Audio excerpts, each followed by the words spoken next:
Hello and a big welcome to all of you joining us for the semi-finals of the Skilling Open, the first stop of the Champions Chess Tour. The Chess Tour consists of 10 events. There are going to be 6 regular tournaments, 3 majors, and 1 final. The whole idea is to crown the strongest player in shorter time formats. And what an epic quarterfinals we had. The Skilling Open started with a total of 16 participants, and now we are down to 4. 4 remain. The quarterfinals was an epic fight. It was a day of absolutely big comebacks. Take a look at how it went. Magnus, Carlsen, Anish Giri was the only match that did not go into the tie breaks, but still, it was as dramatic as it gets, with Magnus Carlsen just scoring 1 win in their overall 8 games. Anish Giri had the upper hand in a lot of their matches, and if that's anything to go by, what we can be sure of is a lot of sizzling matchups between these two absolute legends throughout the tour. Magnus Carlsen advances to the semifinals. Levon, Aronian, Jan, Nepomniachtchi, what a clash that was. Levon had won their set 1 and Jan came back on day 2, went on to win in the playoffs. Wesley So, Temur Rajabov, I think with Wesley's extremely modest demeanor and style, we sometimes tend to forget just how dangerous a player he really is. And Temur Rajabov had a crushing performance in set 1, but Wesley just slowly webbing his way on day 2, managed to equalize the match and then took over in the playoffs.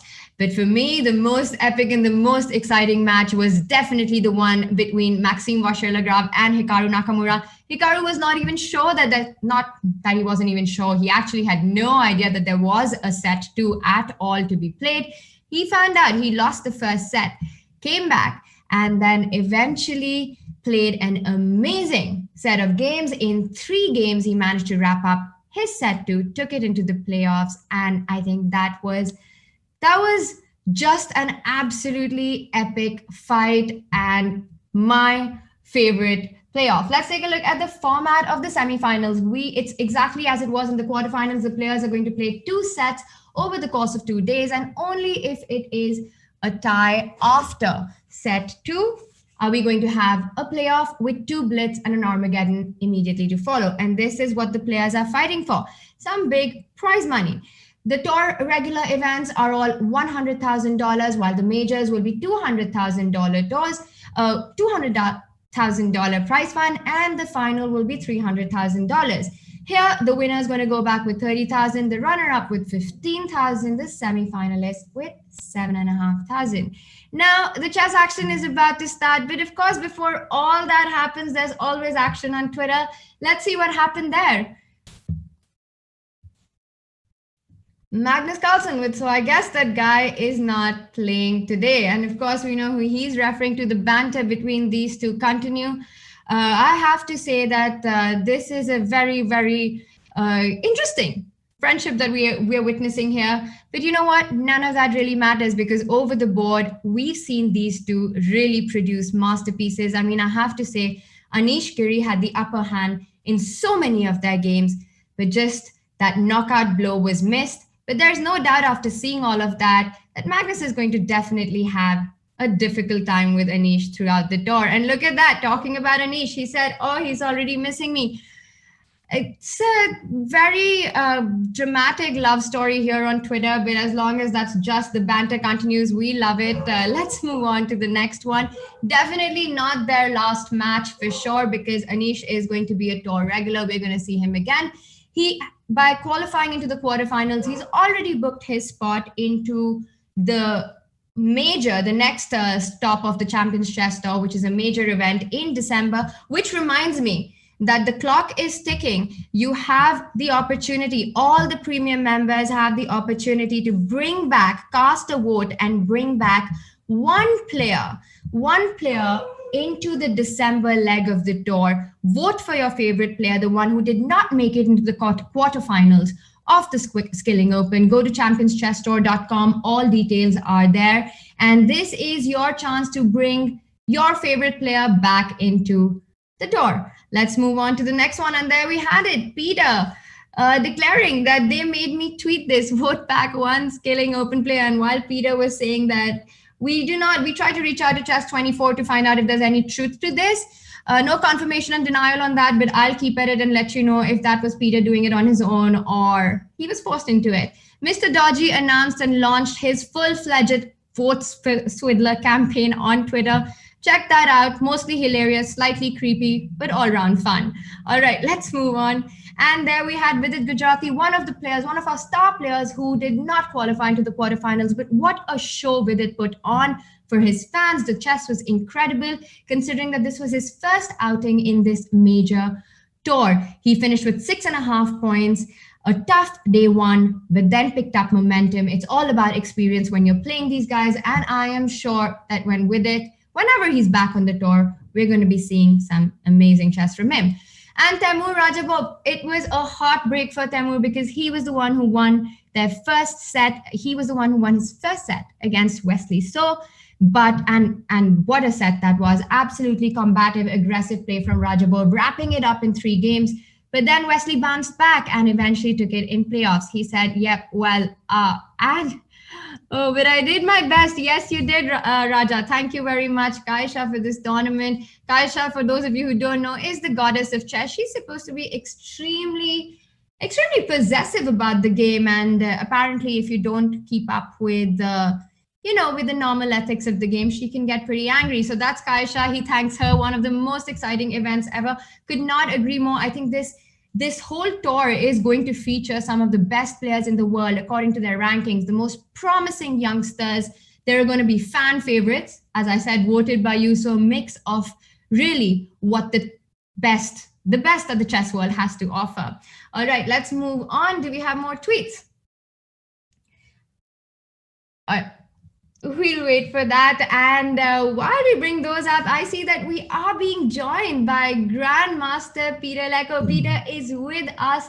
And also, we're going to be joined by Grandmaster Sam Shanklin who will be giving his insights into the epic semifinal clashes that are coming up. Welcome, Peter. Yeah, hello, Tanya. Hello, everybody.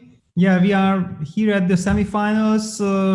Okay, yesterday was an incredible day. I mean, so much dramas in all the matches. It was just really amazing, and I'm really looking forward to the semifinals because Magnus Carlsen, Jan Nepomniachtchi, and Wesley So versus Hikaru Nakamura. I mean, both seem to be really thrilling matches. Could not agree more with you, Peter. What a dramatic day yesterday was. And we were even talking about it after the show got over. I don't think we could have been treated to a more intense quarterfinals. If there was one tagline that could be set for the quarters, it would be, "It ain't over till it's over." But Peter, tell me, which comeback impressed you the most? Well, to be honest, all the comebacks, because it's a very demanding format. We have seen, and during the whole previous tour, we have seen this, that those guys who got the lead in the first day, I mean, they were up 1 set, they quite often lost the second day. There was many times a lot of comeback witnessed during the previous tour as well, but then instead of a direct blitz playoff, there was a third set. And often the guys who equalized failed at the next day. So it's a completely different dynamic because you carry on with your emotions. And for those who let the comeback happen, I mean, they just lost within 10 days to understand that, the next blitz game might be the decisive one to whether I'm in the tournament or I'm out. It's extremely tough. So in this regard, I feel that it was kind of logical that the comeback kids managed to win their matches. I couldn't agree more. And I was thinking about what you predicted at the start of yesterday, that if we do see a comeback, then there is a psychological advantage for the player who does make it, because there is such little time between the second set and the playoffs that it could work in their favor. And we saw that in 3 matches. But that said, Peter, I think what impressed me most was how we saw Hikaru really take on Maxim's Naidovs and score in that. Maxim is he is perhaps the biggest Naidov expert today. I mean, just anybody who wants to study his opening, who wants to study the night off needs to study his games. And I think it was amazing to see how in their matches, first we saw Maxime take on Hikaru's Berlin and then score in that. And then we saw Hikaru just go for it in the night off. And with the white pieces, 2 big wins. The playoffs were just incredible. That blitz game that we witnessed, we could not have asked for more. Yeah, absolutely. I mean, I actually afterwards watched some analysis about that incredible game. And you remember when Hikaru gave this rook h1 check, I mean, we said, wow, I mean, when you are down to 20 seconds, you just cannot calculate like a computer. You go with your feelings. And that move, rook h1, felt so much in the spirit of the position. And it turned out to be a losing move, but no one could have really foreseen it except of Maxime, because it seemed like he had seen this e6 move. But what I like that the people who did not really want to analyze that position, they were just saying that, yeah, any other move like queen takes d5 or f6 would have been draw or equal. I mean, believe me, with 20 seconds on the clock, you just can't make those moves. So the move rook h1 was really a brilliant move, and exactly because of this, Hikaru lost that game. I mean, that shows how dramatic practical chess is, and when you have few seconds on the clock, then really anything can happen in a crazy position. You know, the show that we had for the quarterfinals, Peter, I think it was just an absolute spectacle of why these are truly the best players in the world when it comes to this format. Let's bring up our matchups for today and talk a little bit about that, because the action is getting hotter. And take a look at this. We've got Magnus Carlsen against Jan Nepomniachtchi and Wesley So against Hikaru Nakamura.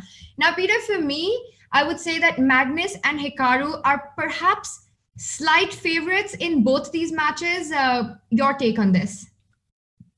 I'm not 100% sure. I mean, the point is, of course, when Magnus plays, yeah, he's kind of a favorite. On the other hand, Jan Nepomniachtchi had such an intense and amazing match against Levon Aronyan that I think by qualifying to the semifinals, he brings lot of positive emotions with him. And this can give Jan even more extra energy. Usually he is known to be fearless and completely unpredictable. But if all this positiveness and the fearlessness comes together, it might be a very, very dangerous combo. So I'm very interested. Also, it's kind of really instructive for me that Magnus has the choice to pick the colors. And both against Anish and also now against Jan Nepomniachtchi, he chose to play the very first game with the white pieces. There are 2 questions about this for me personally. That is Magnus trying to win the gameplay very aggressively, like he tried against Anish, which actually backfired and he was very happy to escape in a draw? Or is it because he's already thinking about the second day and then the very last game of their match would be a white game for Magnus? So these are 2 different kind of thoughts that I understood while thinking about why Magnus maybe prefers to start with the white pieces. And the other match, Hikaru against Wesley, the reason why I don't think that Hikaru is the favorite, and it's completely 50-50 for me, is that I think everybody expects Hikaru to win. And if the pressure is on you, because everybody expects that, of course, you are the online monster and so on, that might actually help Wesley psychologically, because he might feel that, okay, there are no real expectations. Let me just play quietly my chess. And if Wesley does so, then he can beat anyone in the world. Peter, it's impossible for me to get a non-diplomatic answer from you, and you might have a 50-50 view on that, but take a look at what the Instagram poll results said. I think the people of Insta and I are completely aligned. As you can see, 88% picked Magnus over Jan and 82% picked Hikaru over Wesley. Peter, like you said, this also shows the kind of pressure that's built up. And I see you're smiling. Why are you smiling? Yeah, I'm smiling because, yeah, people are fooled. I mean, people are carried about with their emotions, and they think that, yeah, of course, we're going to see a Hikaru, Nakamura, Magnus Carlsen final, because that was the final in the previous the tour. So it's kind of logical. No, as a player, I completely disagree. First of all, if I would be in the shoes of one of the players, I would be very happy to be the underdog. I mean, the format is so cruel and so tough. You have to focus like 100, 200%. I mean, you have to give really everything. even we as commentators, we feel the exhaustion of this format. I mean, it's really tough also on us. But then imagine the players with all these nerve-wracking fights, battles, and so on. It's a lot about nerves. It's a lot about also who can somehow mobilize this last kind of resources in his body to be able to concentrate, to focus, because just one little slip might cost the match. All right, and just a reminder of the format, we're going to have 2 sets. Each set will feature 4 rapid games with 15 minutes with a 10-second increment, and only if it's a tie after day 2 do we go into playoffs. Now, Peter, the other big thing that has been happening, of course, the chess drama has taken over our lives, but everybody wants you on Twitter. Every day I get messages saying that, can you please ask Peter to join Twitter? So what we're going to do is that today by the end of this show, we're going to have Twitter downloaded on your phone. And then before the finals, we shall have Grandmaster Peter Leko on Twitter. Deal? Well, I don't know. That's kind of tough. I mean, I'm getting closer and closer, but I feel like, this whole broadcast and the whole commentary analysis, everything takes so much energy and so much attention that I can't really concentrate on anything else, even at home. So I'm not sure if it's gonna work already during this event. I might try. And if I get some help and I get some push, then it may work out. If you rely on me, then probably will never get me on Twitter. So it's correct that you guys are pushing me. All right, so you know what you have to do, and I know what I have to do. Be persistent with Peter. We will make this happen. But let's see if you've got the players on already, because it's almost time to blow the whistle. Magnus Carlsen will be playing Jan Nepomniachtchi in their first set, consisting of 4 rapid games. Wesley So takes on Hikaru Nakamura. Now, Peter, tell me, what do you think about this? Especially, I felt this after seeing the game, the set that Wesley played against Rajabov yesterday. We often just forget. We keep thinking that he's such a solid player and he's this amazingly modest guy, and we just forget how dangerous he can be. He kind of reminds me a little bit of Mickey Adams, just slowly weaving that web around his opponent, and then when he gets that opportunity, he strikes. Do you think that's a fair comparison? Yeah, could be. I mean, I think, and we have a lift off, but let me just quickly finish that. Yeah, Wesley, when he wins and then he says, yeah, it was kind of unexpected. I think that's exactly what you hate to hear as an opponent, because that shows that, okay, the guy is just completely cool. He's relaxed. Okay, if he wins. And exactly in this attitude, being the underdog, he can do anything. And now we are seeing a Grünfeld clash between Magnus Carlsen and Jan Nepomniachtchi. I was kind of expecting when Magnus picked the white color, then I was thinking that what he has in mind, then it looked logical that he's gonna try some sharp Grünfeld. And we saw the players there at the start of the game, Hikaru fixing his camera, just for our audience and for all of us to know that we of course have the face cameras in front of us, but the entire field of play and the field of vision of the players, the arbiters are constantly monitoring with several various cameras placed at different angles. These are of course just the main anti-cheating measures, but with these guys, it's just a formality. Yeah, definitely. I mean, but of course you have to do something, and it's kind of normal. Also, the players understand it perfectly. I mean, in fact, it's in the players' interest to make sure that nobody can really say that, maybe something is suspicious. So in this regard, I think that this is very, very nice, both for the players and the spectators and organizers. Definitely, Peter. And also the players can view each other. They've got cameras where they can see their opponents. So sometimes, it's always very... it can be very insightful to just take a peek at what your opponent is thinking through their expression, because there are, as we've seen, a lot of players are extremely expressive, especially when it comes to online formats. Although we have been given a pro tip by Hari that when it comes to Hikaru, do not believe what you see. Yes, yeah, that was a big revelation by Hari, and it's tough. I believe that you need a lot of experience. I remember we interviewed Magnus, and he was saying, yeah, I'm enjoying looking at my opponents, how they are suffering there, and so on. But for me, as someone who just played one event and I haven't really had any experience playing online, I kind of, when I heard that it might be a good strategy to look at the screen of the opponents, then I tried a little bit and it distracted me so much that I felt like, no, let me get back to focusing on the position. That's all I can do. All right, so let's get back to focusing on this opening. Peter, what can you tell us about this? It looks like a very standard Grunfeld position so far, no? Well, it's a standard, but I don't really believe that there are too many games with it. I do remember that there might have been Giri versus Nepo already some kind of a clash in the previous tour in this position. That's my take, but I'm not such an expert here. So yeah, takes. Let me update. Yeah, so king takes, g takes f3, knight e5, long castles, everything standard. And I believe that for the first time, this line was brought on the highest level into the attention by exactly Magnus Carlsen against Vachier-Lagrave in their World Championship match in Sochi 2014. So it's very interesting that Jan kind of believes in this and he feels that he is so well prepared that he can take on Magnus here.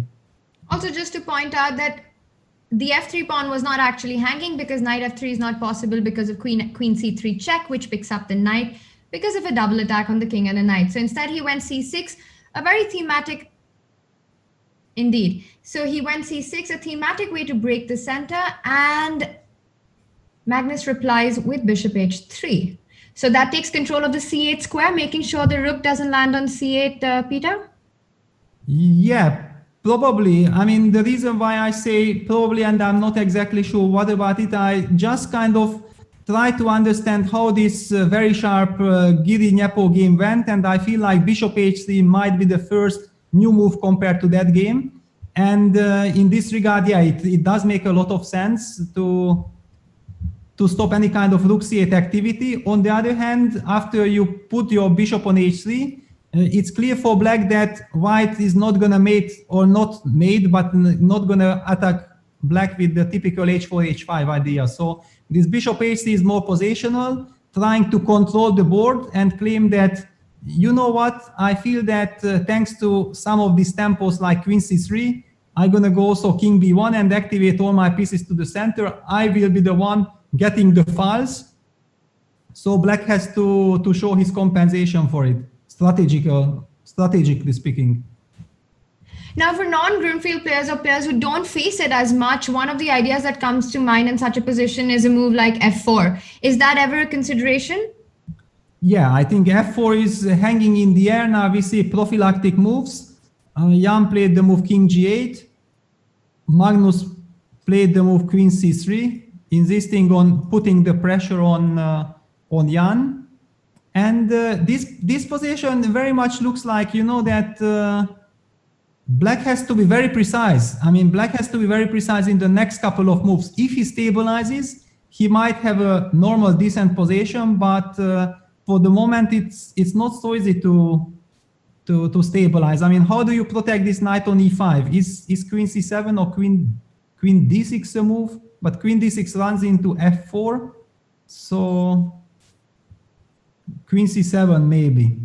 I don't know. I mean, you really have to be an expert in this position from the black side. You have to know what you are doing because to my mind, who is not an expert here, I mean, I see all the reasons why I would be very happy with the white pieces. And I'm not entirely sure yet what black is trying to achieve here. Also, let's take a look at the time situation because very unlike Nepomniachtchi, he is in fact down on the clock. He's down to a little less than 12 minutes. So he is taking his time in the opening, which does mean, like you said, Peter, he knows that he needs to be precise right about now. Otherwise, white could take over the initiative in the center. Yeah.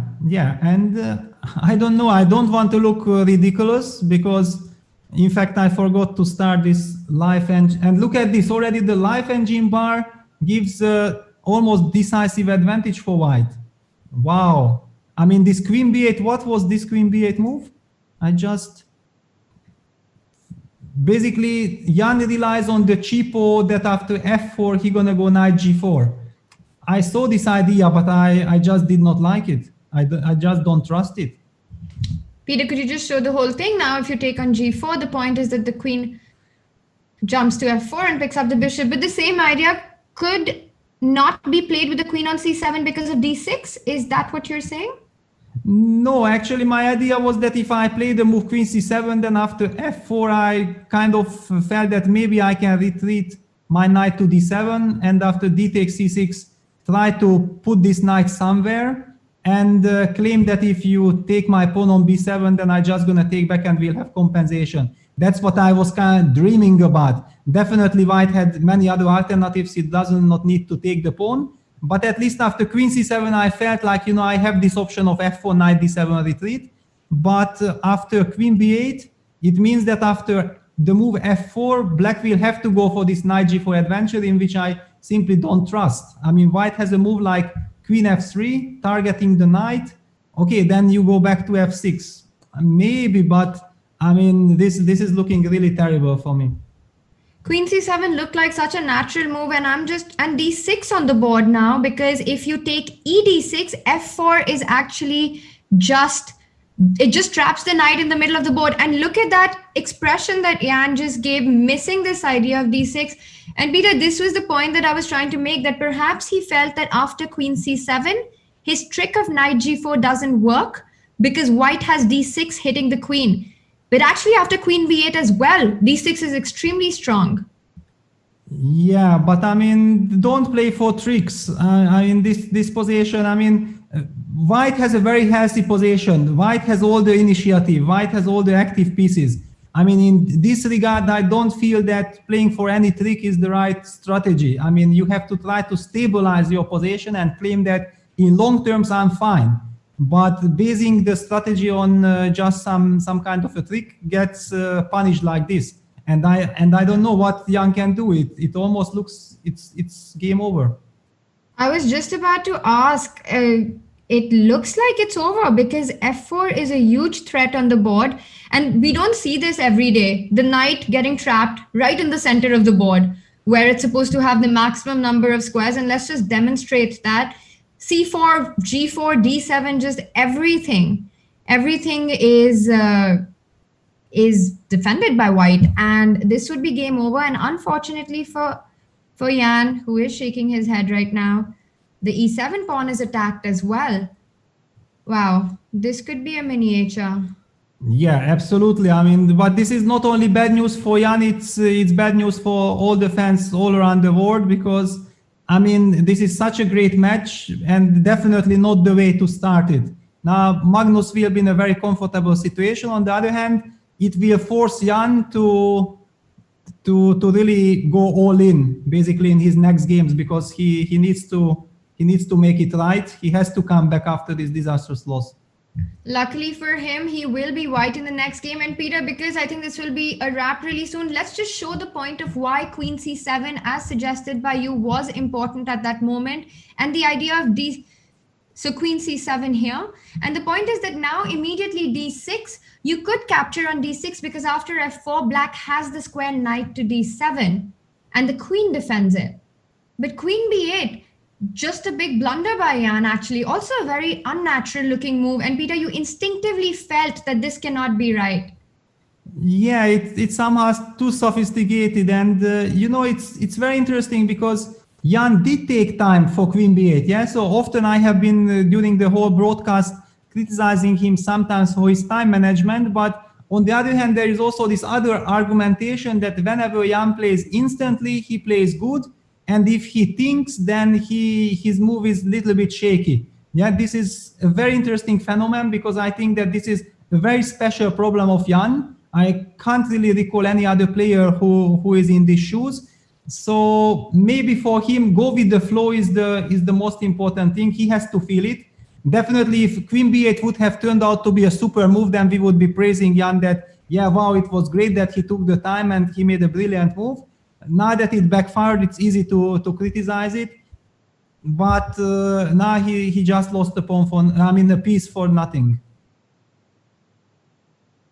Incredible. And Peter, I think this game I do not see this lasting for too long.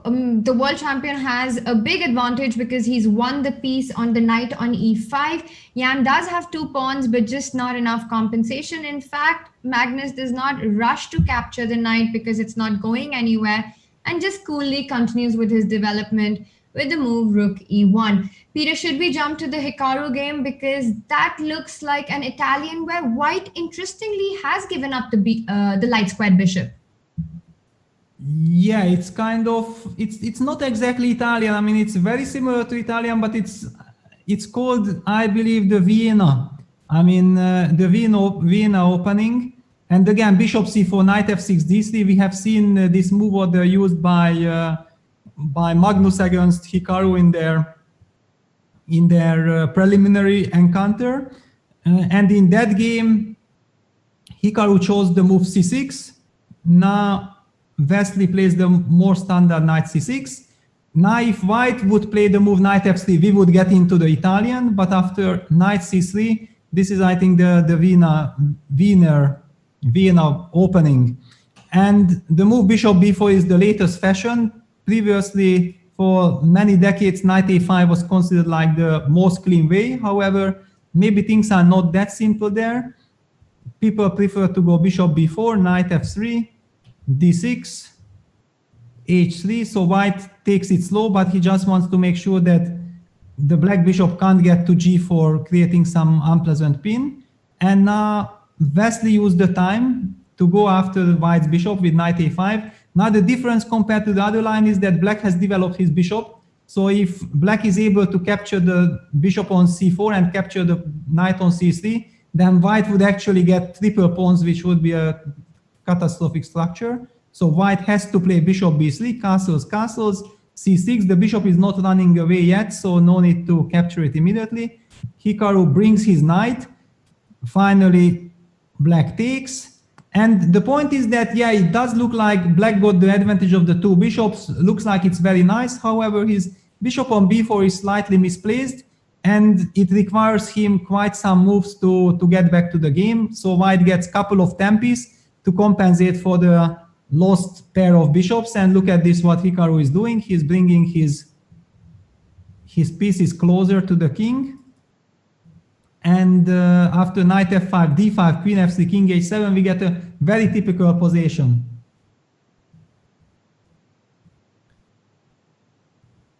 Meanwhile, there is some development in the Magnus Carlsen Jan Nepomniachtchi game. It's some desperate counterplay attempt, but I believe that it's just nothing. I mean, yeah, Magnus played the move. Let me just quickly jump back there. Yeah, so Jan pushed a4, a3. He has nothing to lose. The only problem is that the battle is already lost. So Magnus plays b3, and I believe he prepares some e5, e6, breaking black's structure. And if f takes e6, then bishop takes e6, in fact, follows a checkmate. So this is a clear-cut plan for white. It's very nice, of course, piece up and completely winning. So I wouldn't be surprised if Jan just calls it a day in this game. So back to Hikaru. This is a very complex, tough middle game position. It does feel like a reversed Italian, because here white got the knight on f5, but usually it's black who is trying some knight h5, knight f4 counterplay, giving up something on the queen side. And I do believe that it looks like it's connected with the bishop pair and the stable structure and already occupied center, that black is kind of happy. I mean, there is no real, unless there is some immediate strike, which I don't see. Black is very stable. Black can simply make a developing move like bishop e6. In worst case scenario, often even something like knight g8, g6 is possible, kicking away the knight on f5. I believe black has fully solved his problems. So black has just made the move king h7, and I see what you mean, that it looks like a reversed Italian with this bishop on c7 and the pawn on d5. Usually we see white's bishop on c2 and the pawn on d4. And look at this. Hikaru goes for knight h5. Also reminds me a little bit of Levon's play in his game against Jan, trying to trade these knights to create counterplay on the king side as black strikes in the center. You want to eye sacrifices along g7 and h6. Should Wesley be worried about knight h5 hitting g7? How does black counter this threat? No, I don't think that he has to worry. In fact, the move knight h5 is more of a defensive move, in my opinion. Basically, I think Hikaru is very, very good in sensing that when the game is turning, and he might be a very dangerous attacking player, but he exactly understands that, is it the right moment to attack, or should I change my strategy? And after knight h5, I feel like white says that I had two knights looking for the same square. I was not really using this knight from g3. On the other hand, this knight on f6 is doing a really good job. So why not to get rid of it? Because in fact, what are the alternatives for black? The big question, apart of taking on h5, can black play a move like g6? I was just thinking about that, Peter, because after knight f6, queen f6, where are you going with the knight? Because queen f3, gf3, bishop h3 hangs if you take on h6. Exactly. So takes is clearly in favor of black. And if you capture on h6, is very nice. You win a pawn for the moment, but I might just move the rook. And I don't see how you're not going to lose a piece. Oh, that's a really nice setup, because the knight defends the bishop, and now next move the knight is attacked. So what is going on after g6? What did Hikaru have in mind? Yeah, that's the big question. So maybe, but how is he sacrificing? It's even not so easy to sacrifice. So if he takes on h6, black just goes knight h5 and picks up a pick. Okay, I mean, Hikaru can take on f6 and then play knight d4. That's the way to avoid losing material, but definitely then black is slightly better, because you just stabilize your position and you have the two bishops. So that definitely wasn't the intention of Hikaru when he played the move knight h5. Maybe did Hikaru just miss g6? And g6 on the board, g6 played, Peter. Yeah, I mean, Wesley will never miss a chance like this to play g6. I don't know. Let's take a look at that line, because it looks almost forced to one. The knight d4 is a really nice, cute defense that you pointed out, because every other move looks like a really bad endgame for white. So knight d4, and with these two bishops, even this looks very pleasant for black, just to trade the queens. Yeah, even trading the queens and then follow it up with f5. I mean, it's a clear advantage. The only question is how big is the advantage, but it's obvious that black is better. And even there are some arguments that, okay, why not just to move the queen somewhere, and I'm anyway having a very nice position. Okay, the only problem maybe I can put it on d6. I can put it on d6, and when you go knight e2, I'm gonna go f5, and this is looking very, very scary. I mean, maybe Hikaru is in big trouble. I don't know. Peter, I just have the Magnus board up in front of me, and I see a very stylish bishop e6. What's going on? So, fe6 and rook d1 threatening rook d8. And is this just over? Let's just back up to bishop e6 and see how this happened, Peter. Yeah, actually, Jan already resigned, so it's clearly over, yeah. Well, Jan felt like, okay, it's anyway lost, at least he will try to attack the bishop, basically claiming that if you move to g4, then I might collect a pawn, and then I will have some rook b2 check, which is also just one check, but still more than nothing. And Magnus said, okay, you know what, I'm piece up. Why do I have to defend this piece when I have a direct move rook takes d6 followed by rook e d1? So if Jan would have taken on h3, then white plays rook e d1 and goes rook d8. You lose queen or you get checkmated, so it's game over immediately. So Jan played the move queen e8, and then eyeing that after rook e d1, now black has queen takes e4 check. So that's why this beautiful bishop e6 is kind of thematic, because you force your opponent to take it. Now you close the e file, I mean, there are no more queen takes e4 checks, and then you can activate the rook with rook ed1, and there is no defense against rook d8. So crushing victory for Magnus in first game. And there we see it. Magnus drawing first blood, but definitely Jan Nepomniachtchi with the white pieces in the next game will be looking to make a comeback. But for now, this was definitely the start that Magnus could not have asked for a better start. All right, let's go back to our other semi-final matchup, Hikaru against Wesley. And Peter, you're on fire. We see knight d4 on the board. The only way to defend after g6.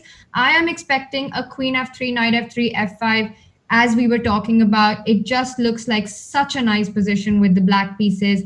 Double bishop, complete control in the center. Things have gone really wrong for white, for Hikaru Nakamura in this game one.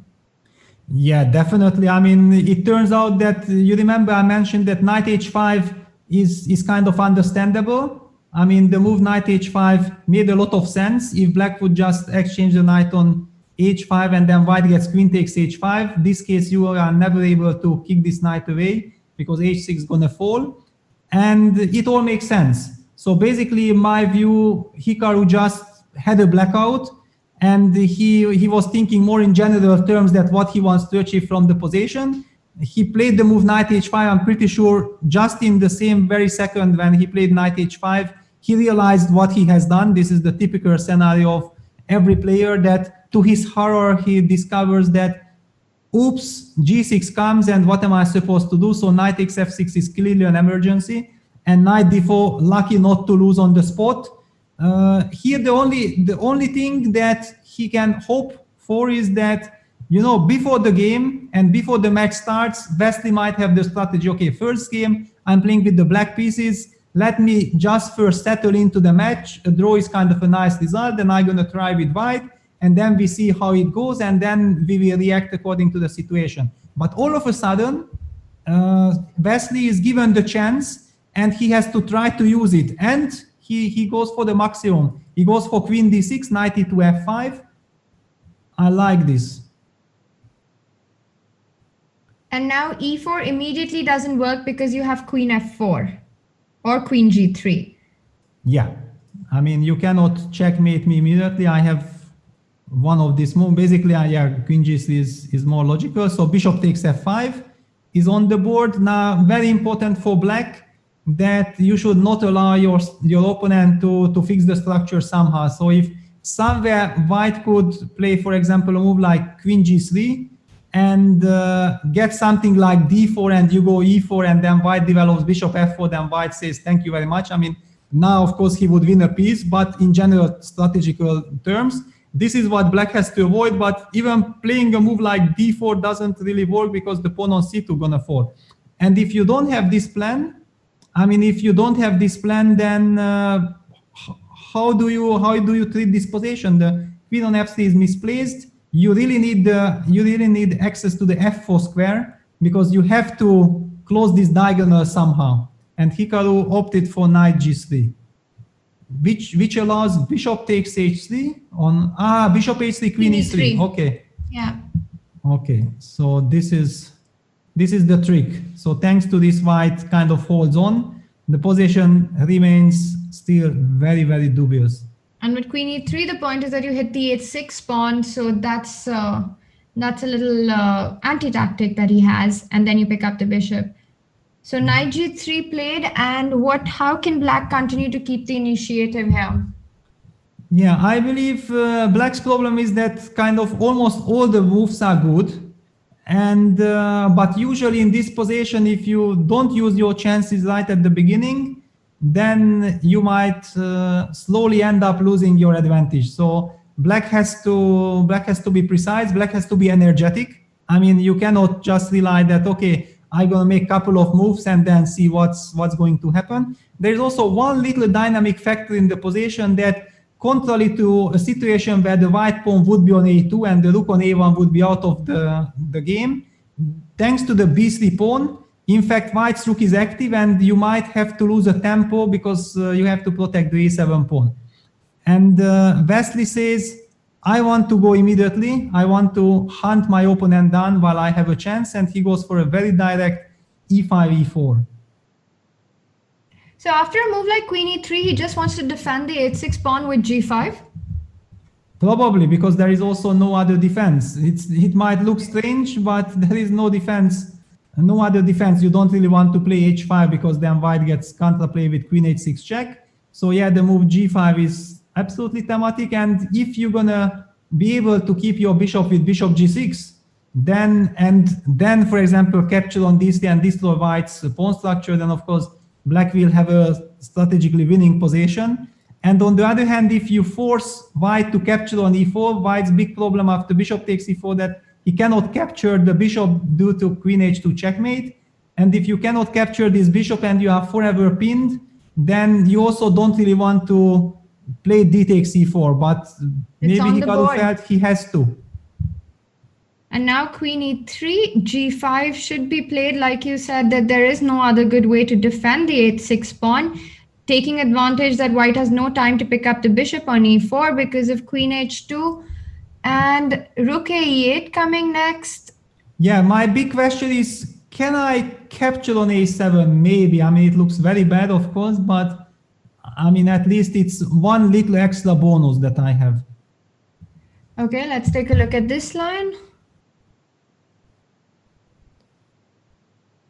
Because strangely enough, if you continue in the spirit with rook a8, I might be able to, I'm not sure, but I might be able to play rook takes b7.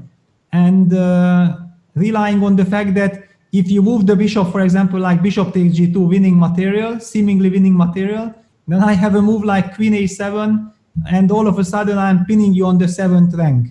This is some kind of a hope, at least. But even this I'm not sure, because imagine something like, no, it's fine. That rook e7, I wanted to illustrate that if I take, you take on f2, I can take back with the queen and I'm protecting my knight on g3. So this tactic does not work. Okay, so queen e3 on the board, hitting a7 and h6. So after g5, if you take on a7, can black just trade the rooks and take on c2? Because after queen b7, perhaps rook b8 might be a possibility. Yes, this is the solid alternative you have. I just don't know that maybe as a white player you are kind of happy that you change the character of the game. It's a tough call. It's definitely a tough call because if it's gonna be bad for white, then you might say that maybe I should have kept the structure. On the other hand, if you keep the structure and you don't survive, then you will regret it, that why I didn't go for it. It felt like it's gonna be tough, but still at least maybe I can fish around. It's, after all, I got access to the 7th rank. I think Hikaru is always looking for these kind of chances, Peter, to change the dynamics of the position and to just change the structure. I will not be surprised at all if he takes this head on and goes for this this kind of a new position where black retains an advantage, but perhaps a very different kind. And take a look at this. No g5 on the board. He's gone for h5. Wow, this is a fearless move. Yeah, but now it also makes a lot of sense, because after this inclusion of d takes e4, bishop takes e4, the move h5 is much less, I mean, it's much more natural, because something like queen a6 check, okay, I can even make the move queen a6 check, king g8 leads nowhere. I mean, basically it leads nowhere. But Hikaru says, you know, you are not threatening with h4, so why can't I just play the move c4? And Wesley blitzed out king g8. I don't know, Peter. He's making the moves really fast, but this kind of chess is going a bit over my head. I mean, h5, you said it's a very natural reply, but it's kind of, it still feels like a very difficult move to make on the board. I just felt g5 was so much more natural.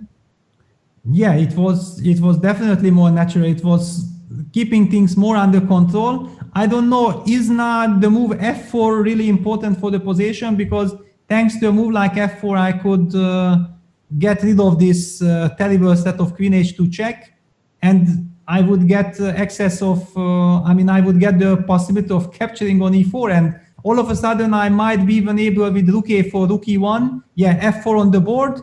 Hikaru is alive. He has nothing to worry about. I still think he should have traded the queens at that point and gone f5, especially with Hikaru, who's just always looking for these kind of chances.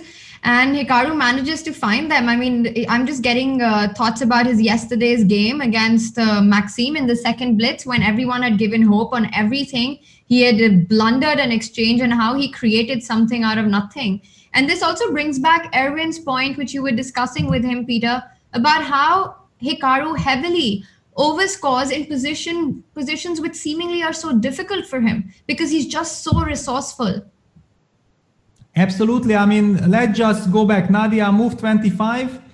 It was move 17 when it looked like he's in a strategically very, very unpleasant position, and this is going to be a big torture. It will be very, very unpleasant for White in long terms. And just in few moves, we are seeing that he's kind of out of danger. Yeah, after f4, Wesley retreated with the queen to e7, knight takes e4, White eliminates this powerful bishop, so he is very, very happy. Rook a4, rook f5. It kind of indicates that this position or this game might end in a draw because White can exchange the pawn e4 for his pawn on c5, and then it will be pretty equal.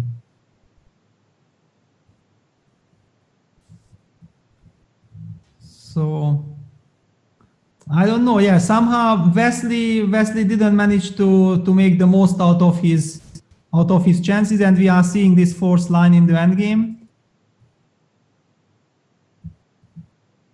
Rook e7 blitzed out as well.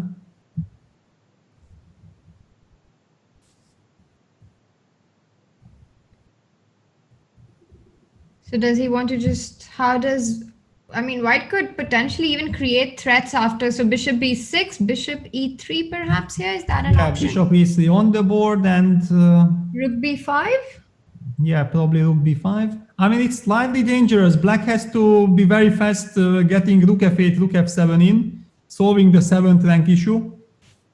Then he should have no problems. But if suddenly, by any chance, White gets the possibility of somehow invading and doubling on the 7th rank, that would be very, very bad news for Black.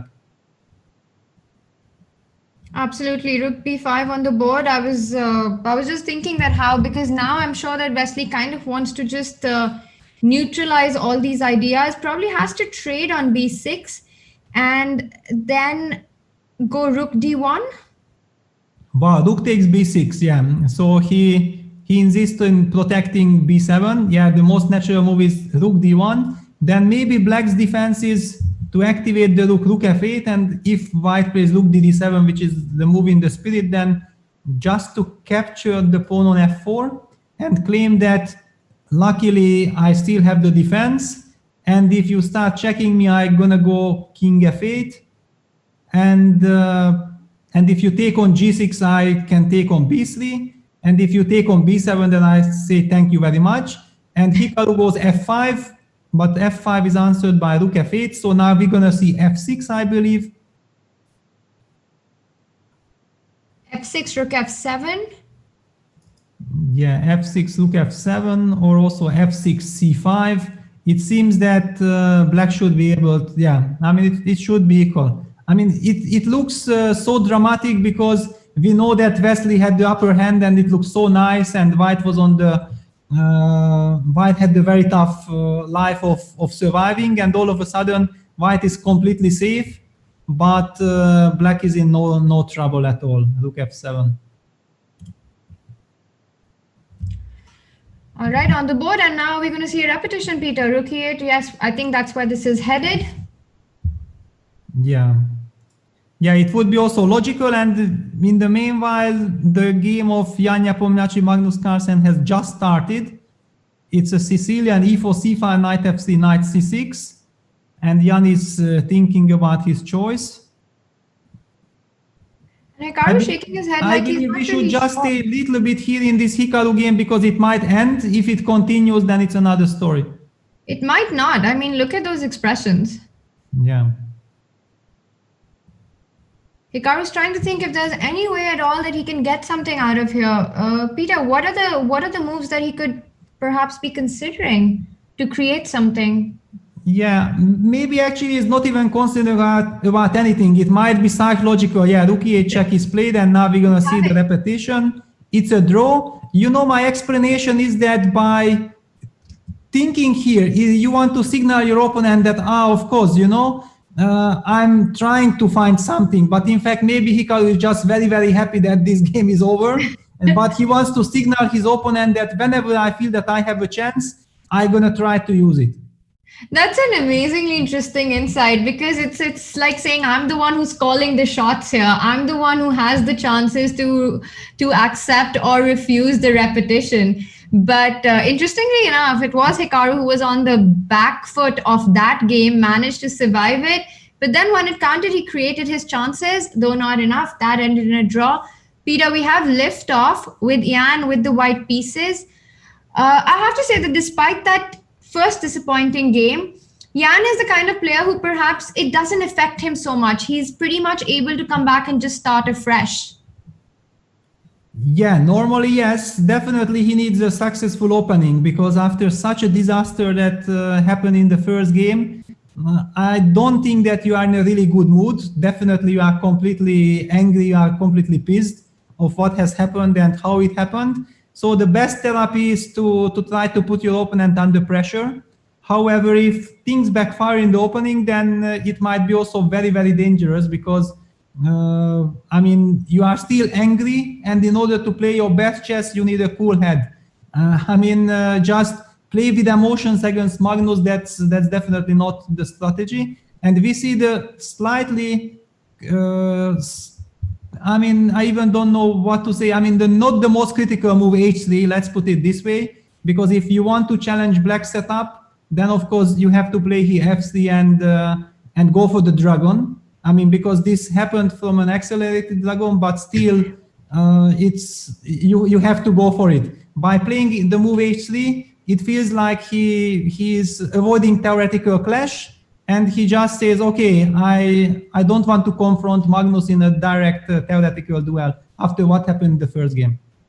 And Peter, to give us more insights, we've got theoretician, grandmaster, Sam Shanklin with us. Welcome, Sam.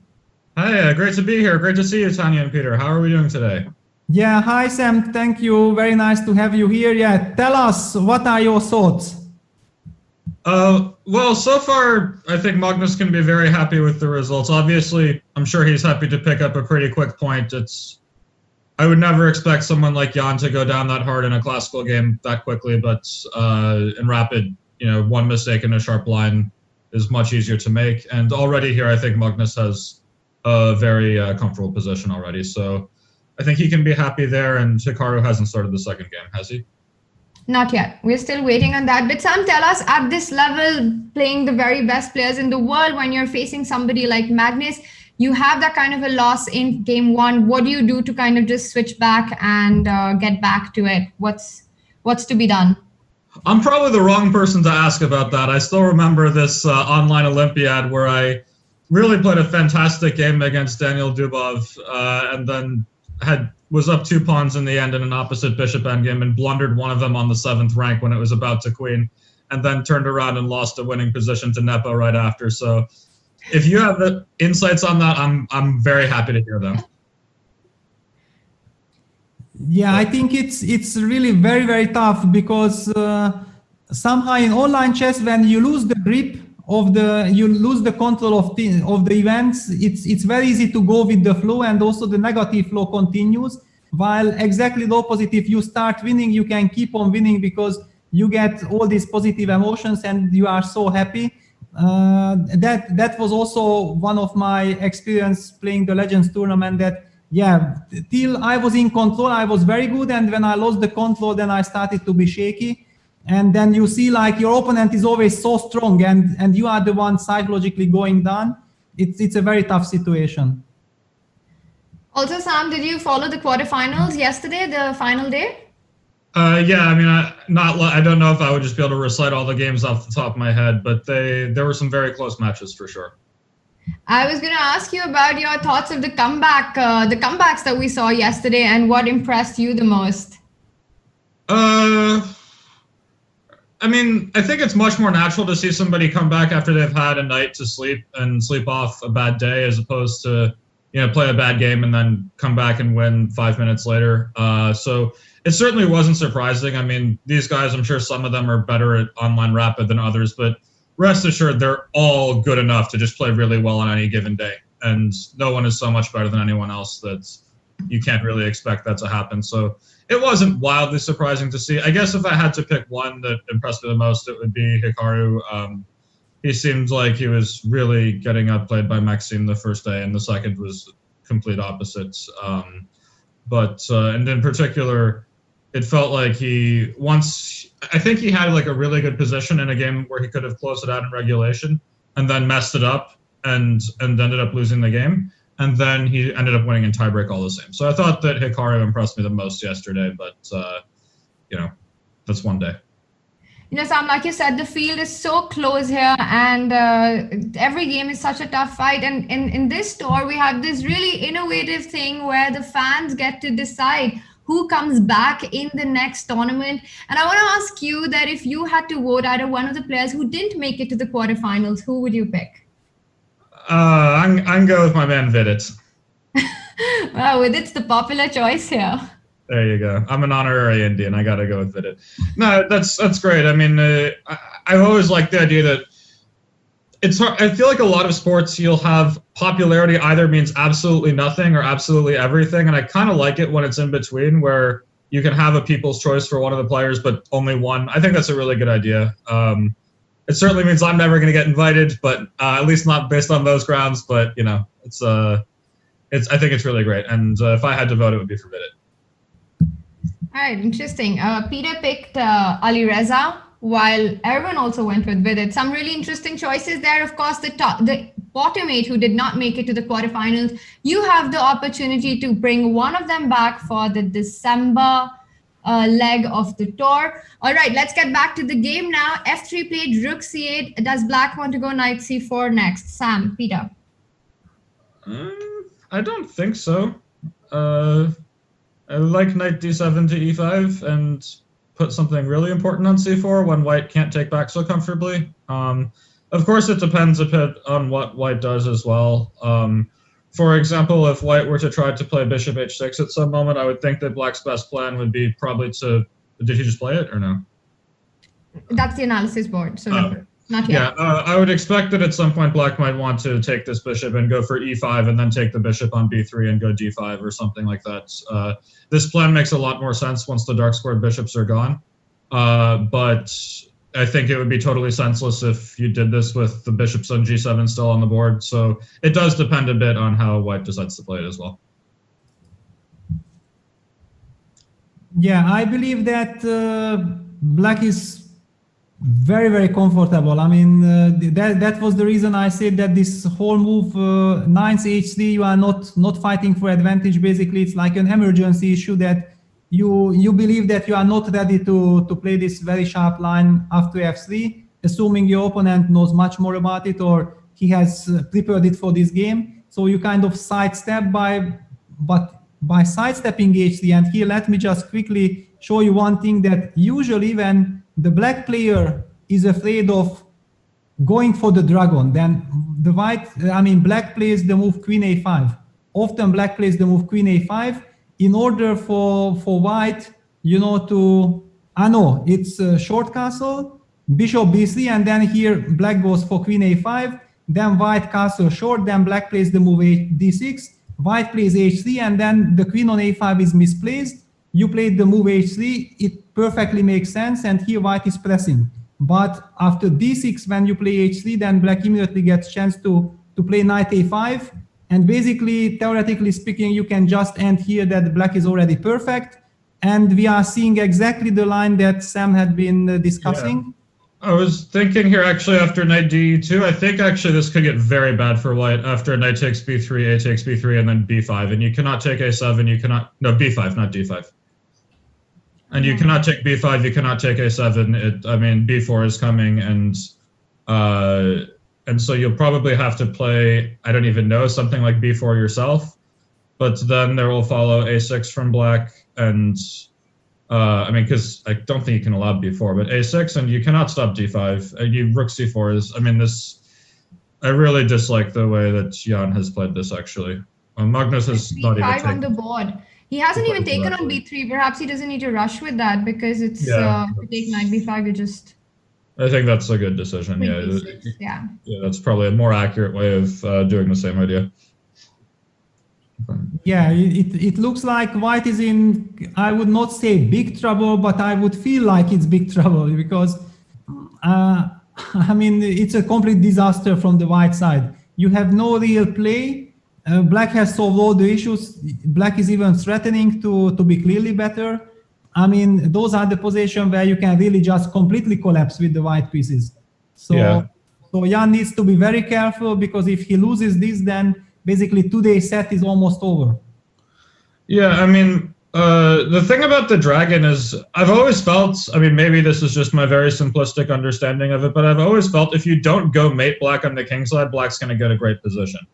And I mean, I don't know, I'm not much of an e4 player. I'm sure, Peter, you would be a better authority on that than me, but I mean, I've played all sorts of Sicilians with Black in my life, and every time somebody goes h3, a4, bishop e2 or something, and I can respond with g6, and I'm happy to go into a dragon where I don't think I'm going to get mated, I always feel super comfortable with Black, and it feels like just voluntarily going for a castle short plan is... I mean, look, if Jan felt he wasn't properly prepared and he didn't want to get into like some super sharp line like this that he hadn't checked recently, it's understandable, but I'm with you, Peter, that I think you really have to go try to give mate. Yeah, I absolutely agree. And the point is that if you already use the move third move knight c3, then kind of you have to anticipate. The point is that, however, Magnus had been quite successful with the move e5 lately. However, Magnus was the one who in 2008, 2009, 2000 period was playing the classical dragon with Black as well. So he is very, very familiar with the dragon. And maybe that's the reason why Jan felt like, okay, if Magnus is not ready to go for it, I should better avoid it, but it's already too late to avoid it.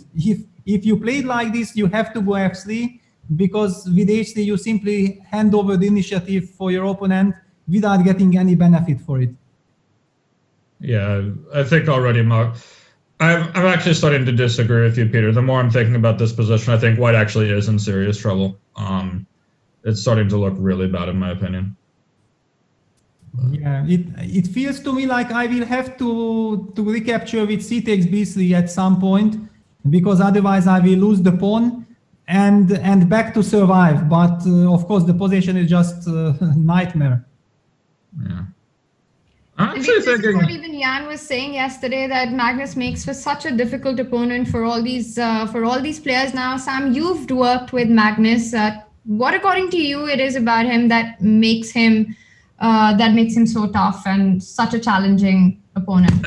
I think the biggest thing is he does a very good job of taking the chances he's given, and he makes very few mistakes. Like, for example, I only actually got to play one classical game with Magnus, and I got a nice advantage. I was playing White. He pretty quickly went for an isolated queen pawn position, and I got some reasonable play against the isolated queen pawn, but it would be wrong to say he held the game because he made it look so easy. It was like, no, there's just no way I'm going to lose this. Yeah, I will just hold this every time. Well, I know with colors reversed, if I had a position like that, I would be very worried. I would be looking for very direct ways to change the character of the game right away. And at some point, he just was like, yeah, okay, I have an isolated pawn on d5, doubled rooks on the c file, blocked by my bishop on c6 that can't move because it's defending the pawn on d5. And he just didn't care and easily saved the game. So it just feels to me like whenever you end up slightly better against him, you're just not going to win the game. And that's a really hard thing to accept. It forces people to take more risks if they want to beat him. And then that can always backfire. And, given that he's the best player in the world, it's not too surprising when it does. I mean, look, if I knew everything about what made Magnus what he is, I mean, maybe I would have his rating, but I don't. So, what can I say? Fair enough. And b5 played. So how is White fighting this idea, and is there any way to create anything on the king side?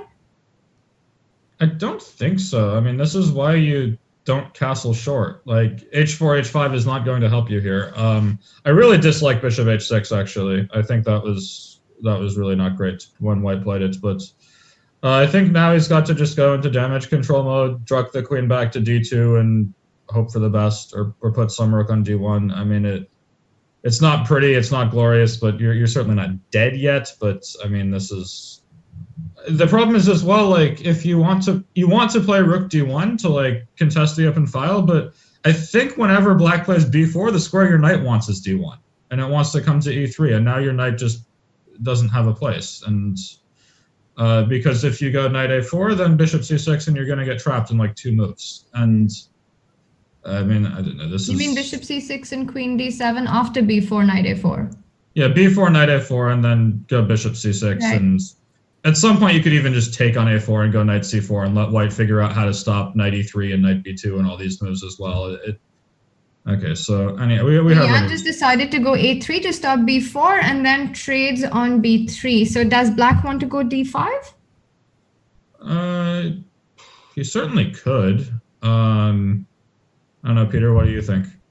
Well, I mean, yeah, black has so many good options, but maybe the move a3 was a good practical choice, because white might feel that if my knight is disbalanced from c3, then the position is just, the position is not good, and if I have to move the knight, then it might just collapse.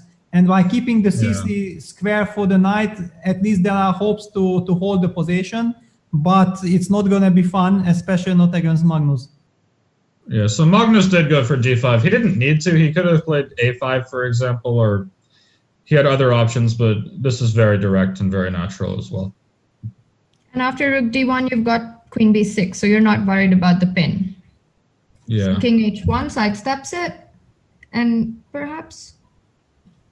Oh. Yeah, rook d1 would actually lose material, or at least get right? awkward. Yeah, for sure. So king h1 from Jan. The more I'm looking at this, the more I'm not totally thrilled with Magnus's decision to play d5. It feels like it was a little bit over anxious. You could have tried to kick this knight on c3 a bit more aggressively with a5 b4. I mean, it certainly can't be bad. I mean, black is definitely still better, but a5 b4 feels so much more natural to me.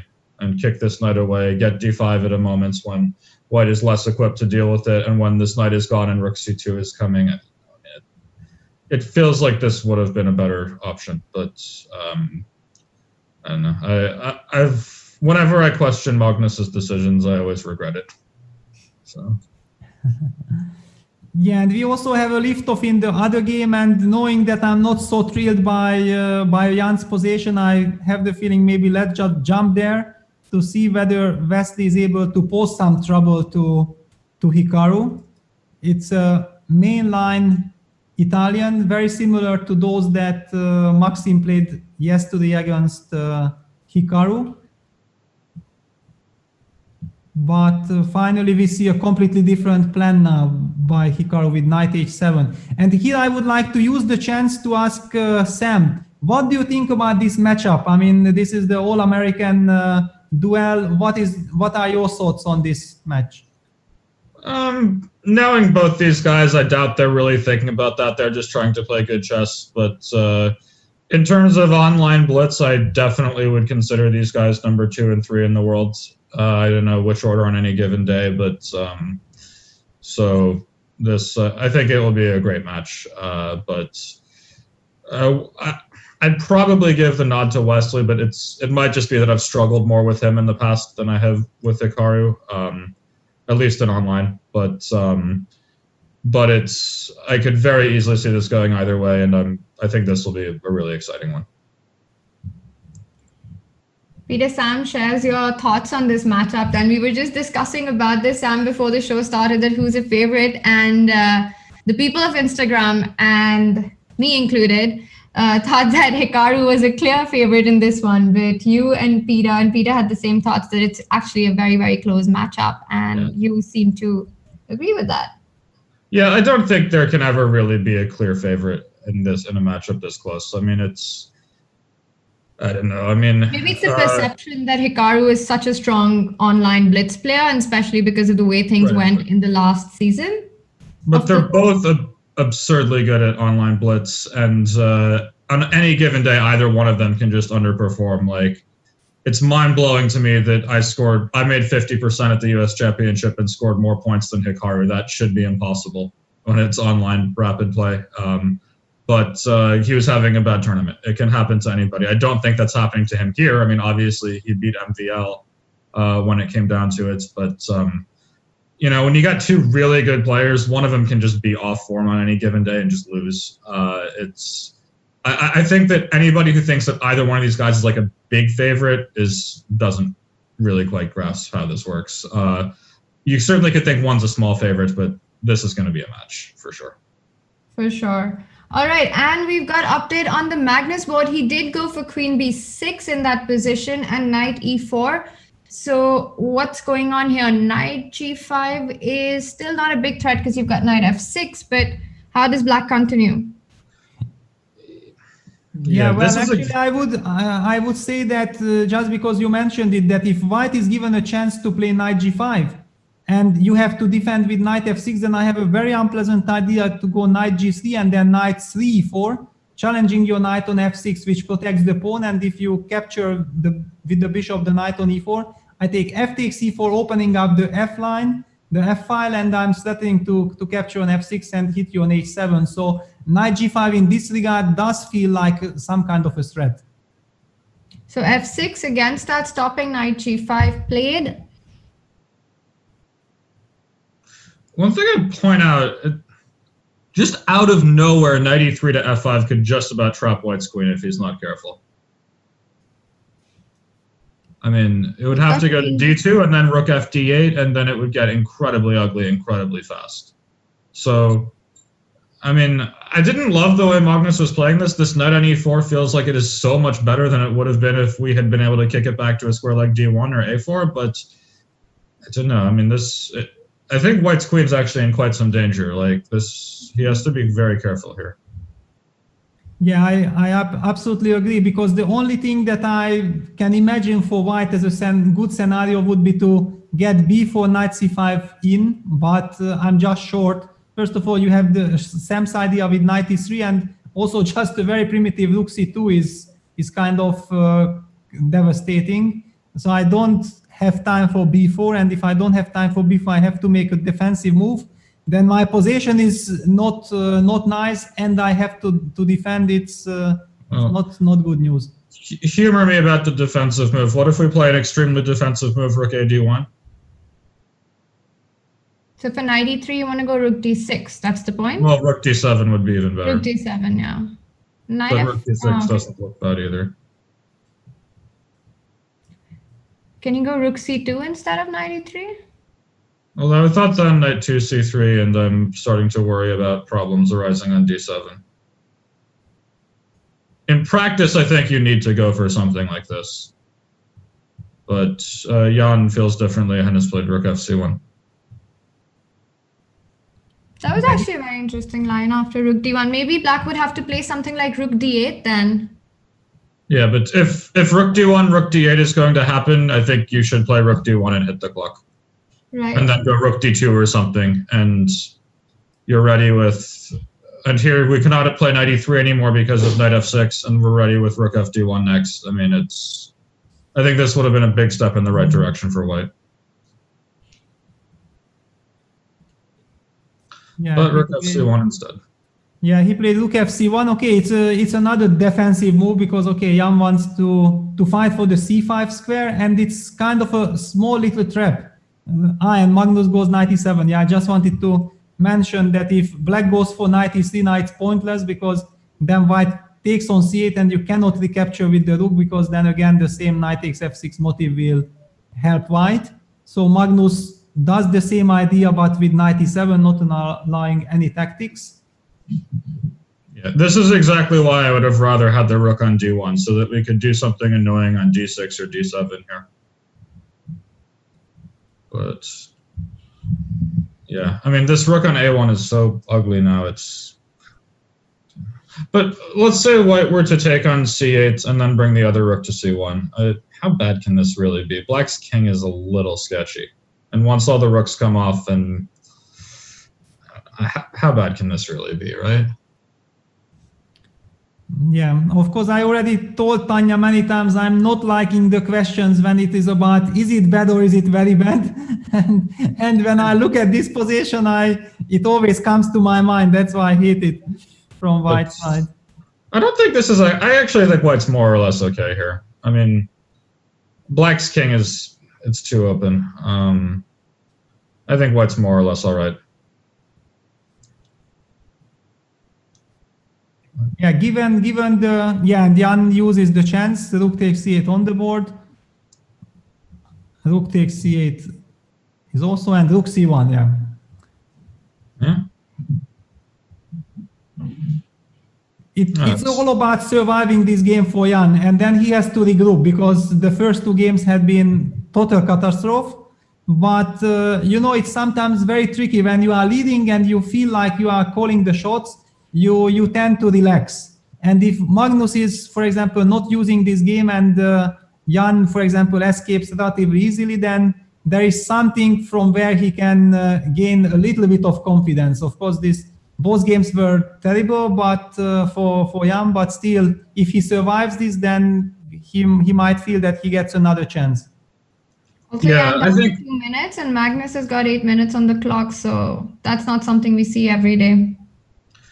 Yeah, I mean, I think Magnus will probably be kicking himself for rushing with d5. I think that the more I'm thinking about it, the more I'm going to be bold enough to claim this might not have been the best decision. Because here, with that king like that, and white's pawn structure on the queen side isn't that bad. If we get some knight endgame and white goes b4, b3, a4, I mean, and knight on c3, I mean, obviously, we'd have to wait on that until the heavy pieces are off. But long term, I don't think white's in such bad shape here, even in a knight endgame or a rook endgame or whatever. And black's king is a bit more exposed, which matters a lot in rapids. I don't think, like, for example, if black wants to go queen f2 here and allow rook c8, knight c3, and then knight d5 is on the way, and he wants to go pick up queenside pawns, I mean, please be my guest. Like, it feels like you're just begging to get mated now. I don't know, queen f2, queen c1 or something, and this could get very bad very fast. So I think that white's more or less okay here, and black is not going to be able to go pawn hunting like that.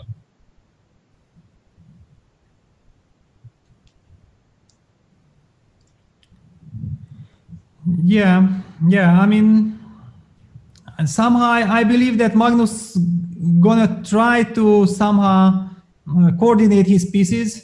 My first kind of guess was that if I take on c1, queen takes c1, try to make a move like queen c6, but then white gets something like queen e3. It's also kind of very comfortable. He gets a tempo, and if you play a6, you bring the knight to c3, and with queen knight on the board and this structure, it really feels that white is perfectly fine to save the game. I actually think white's better here after knight c3. If he goes b4, queen c5, that's going to be very annoying to deal with. After rook c1, queen c1, is queen f2 an option? Well, it's similar, but say we go knight c3. Just a6. Okay, but for example, after knight d5, there's no way white can ever lose with this passed d-pawn. Yeah. I think the worst is definitely over for Jan in this one, and we'll keep an eye on this, but let's jump to our other game. This one in particular, I'm very interested to hear Peter's thoughts on, because no matter how much I study Italian, Spanish structures, I just don't understand them, and Peter he's the man for this stuff. But because for me, bishop d2 looks very unnatural. I would think that white would have wanted to play b3, bishop b2, because I would think his best plan would be to reroute the knight on g3 to c4 via some kind of f1 to d2 at the right moment, and black would try to get c4 before that happened, and it feels like if the bishop is going to this diagonal all the same, you would probably want to go with b3 instead of bishop d2. But Peter, if that's completely wrong, please don't be shy about sharing. No, I don't think that it's completely wrong, but I also see a lot of arguments for bishop d2, because somehow bishop d2, bishop c3, you feel like this bishop on c3 will forever be stable, the pawn on b2 is protecting it. And the move like b3 in long terms, it does allow black some counterplay in an endgame. And also later at some point, maybe some c5, c4. So there are arguments and it's a rapid game. So basically everybody goes with his feeling. I don't believe that one can really say one move is better than the other. But I understand why Wesley's feeling was that, you know what, I want to keep this pawn on b2. It's very important because even if this pawn on a4 ever gets lost, it's not so important because let me get this bishop to c3.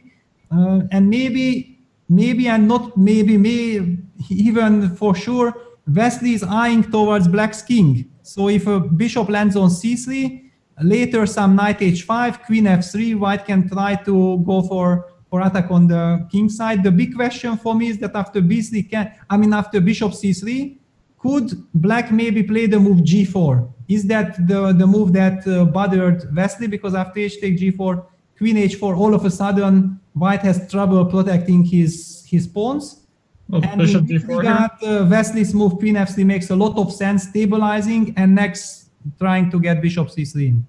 Yeah, it also occurred to me that my whole point with b3 was to stop c4, but in fact it was just going to walk straight into it because there was going to be bishop takes f2 and queen f6. So that also will change some things.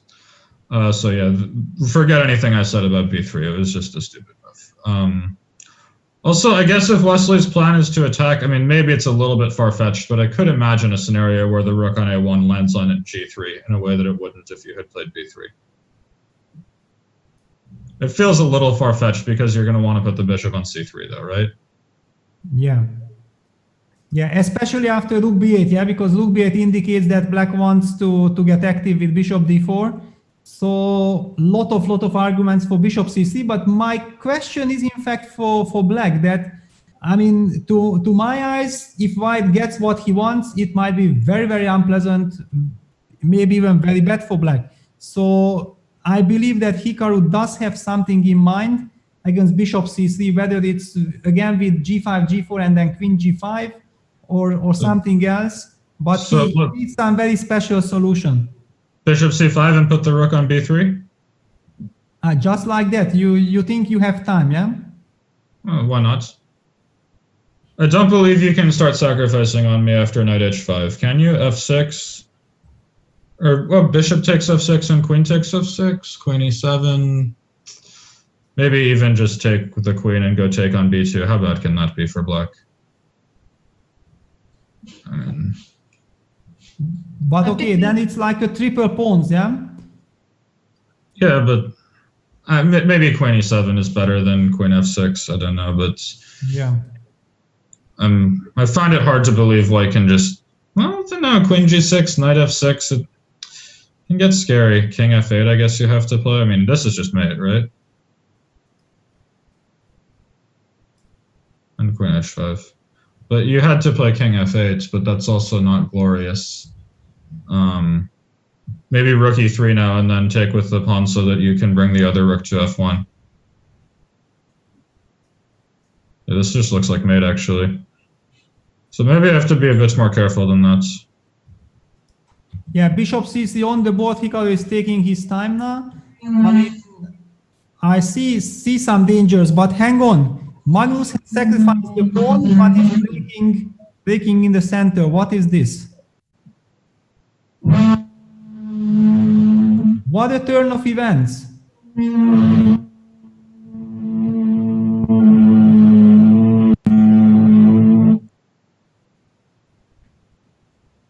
What a turn of events. So how did this happen?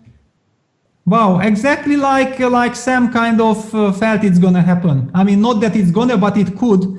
And exactly that's how it got completely out of control for Magnus. So wait, is white just winning now? Okay, winning is maybe too harsh, but definitely white has all the chances now. I mean, with this passed a pawn, it can be very dangerous for black to defend this position. I mean, how did this even... King f2, h5, trying to create something on the king side? So does white want to take that b5 pawn or just keep this, keep the a passer instead? He's gone for king f3, king c6 on the board. Well, I think Magnus is trying to set up a fortress. I mean, that's what he has to do. But now, after king f3, at least white knight is free. White wants to keep the tension because, of course, one thing white wants from this position to force black somehow to capture on a4, and then he gets two connected passers. This definitely never gonna happen. But now white can go knight d5 exactly, since the king with king f3 protected the pawn on e4. The big question is that can Magnus somehow try to play g4 at some point to liquidate, and Magnus goes for it. So he has to take on g4 now, knight e4. Yeah, knight e7 check. Wow, what's going on here, Peter? And well, knight's very scary for Magnus. Does white have time to play a5?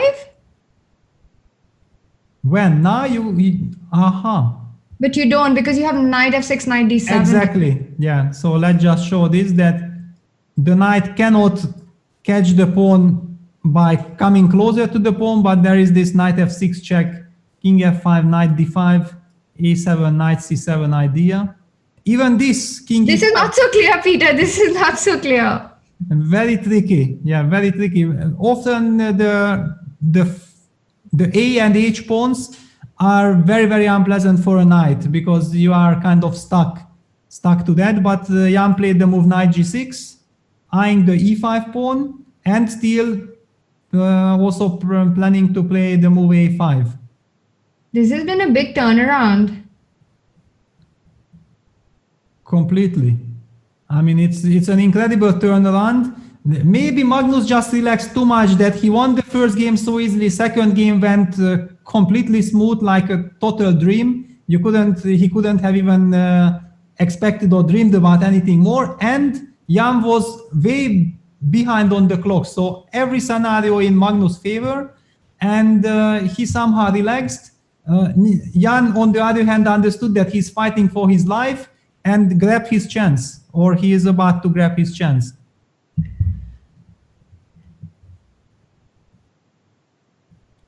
Knight d5 has to be played. So does white just capture on e5 and f4 now?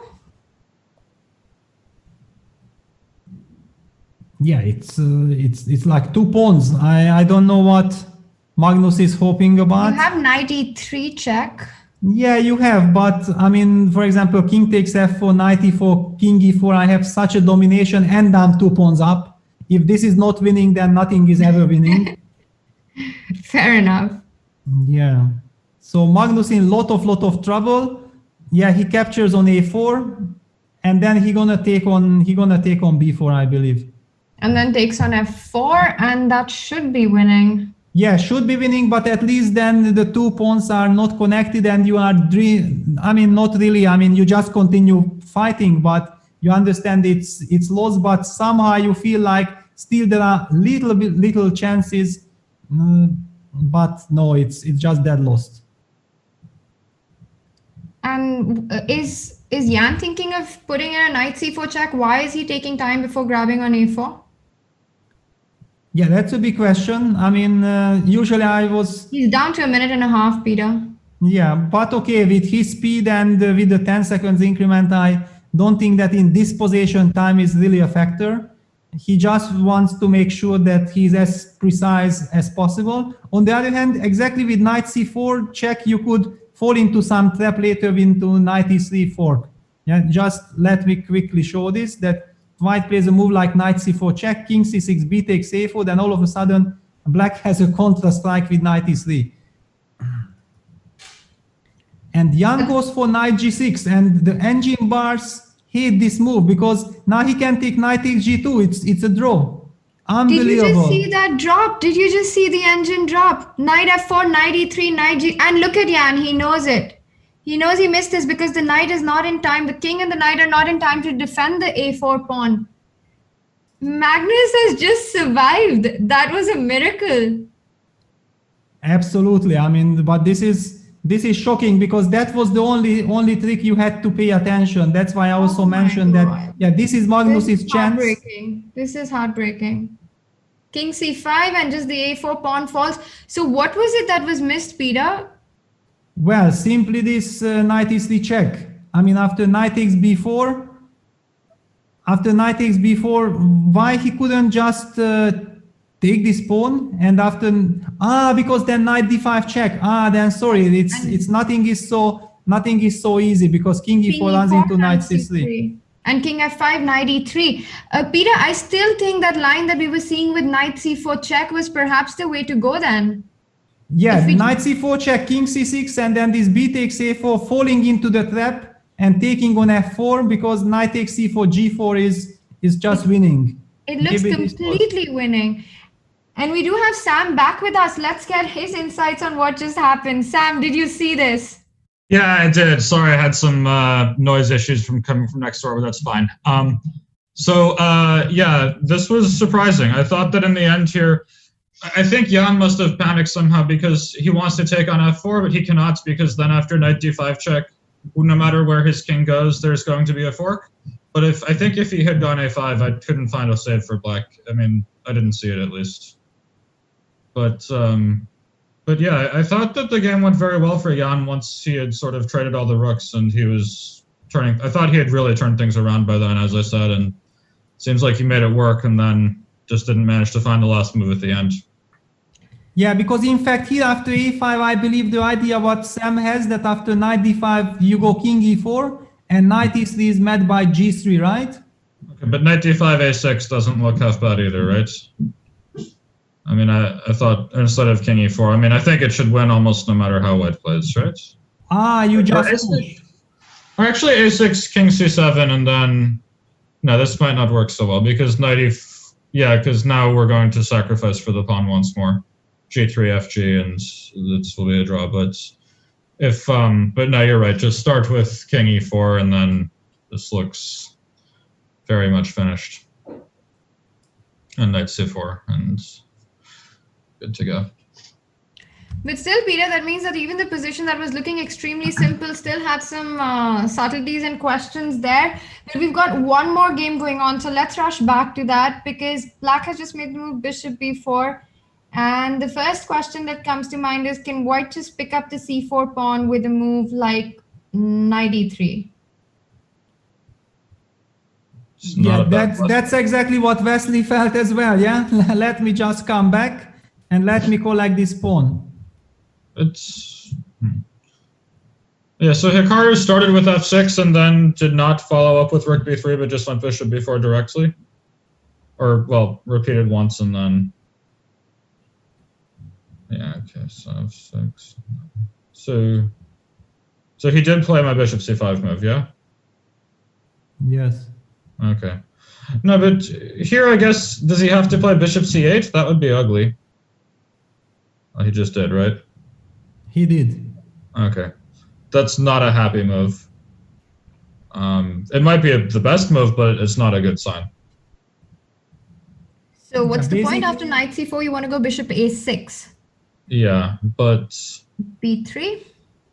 Here I think black should be okay. Like take on c4, take on c3, stick a rook on b4. I mean, this is so much activity.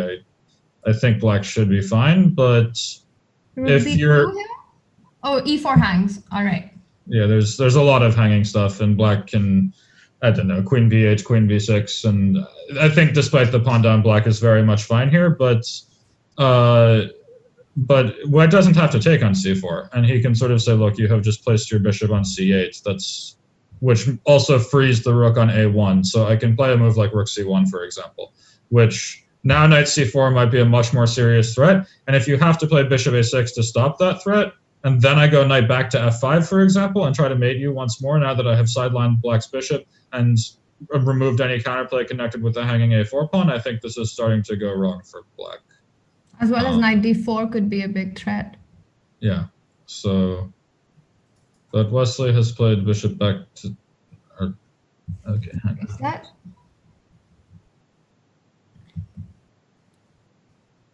He's gone bishop d4? Yeah, bishop d4, and I imagine he will then play rook c2 next, get off of this threat, and try to take the c4 pawn.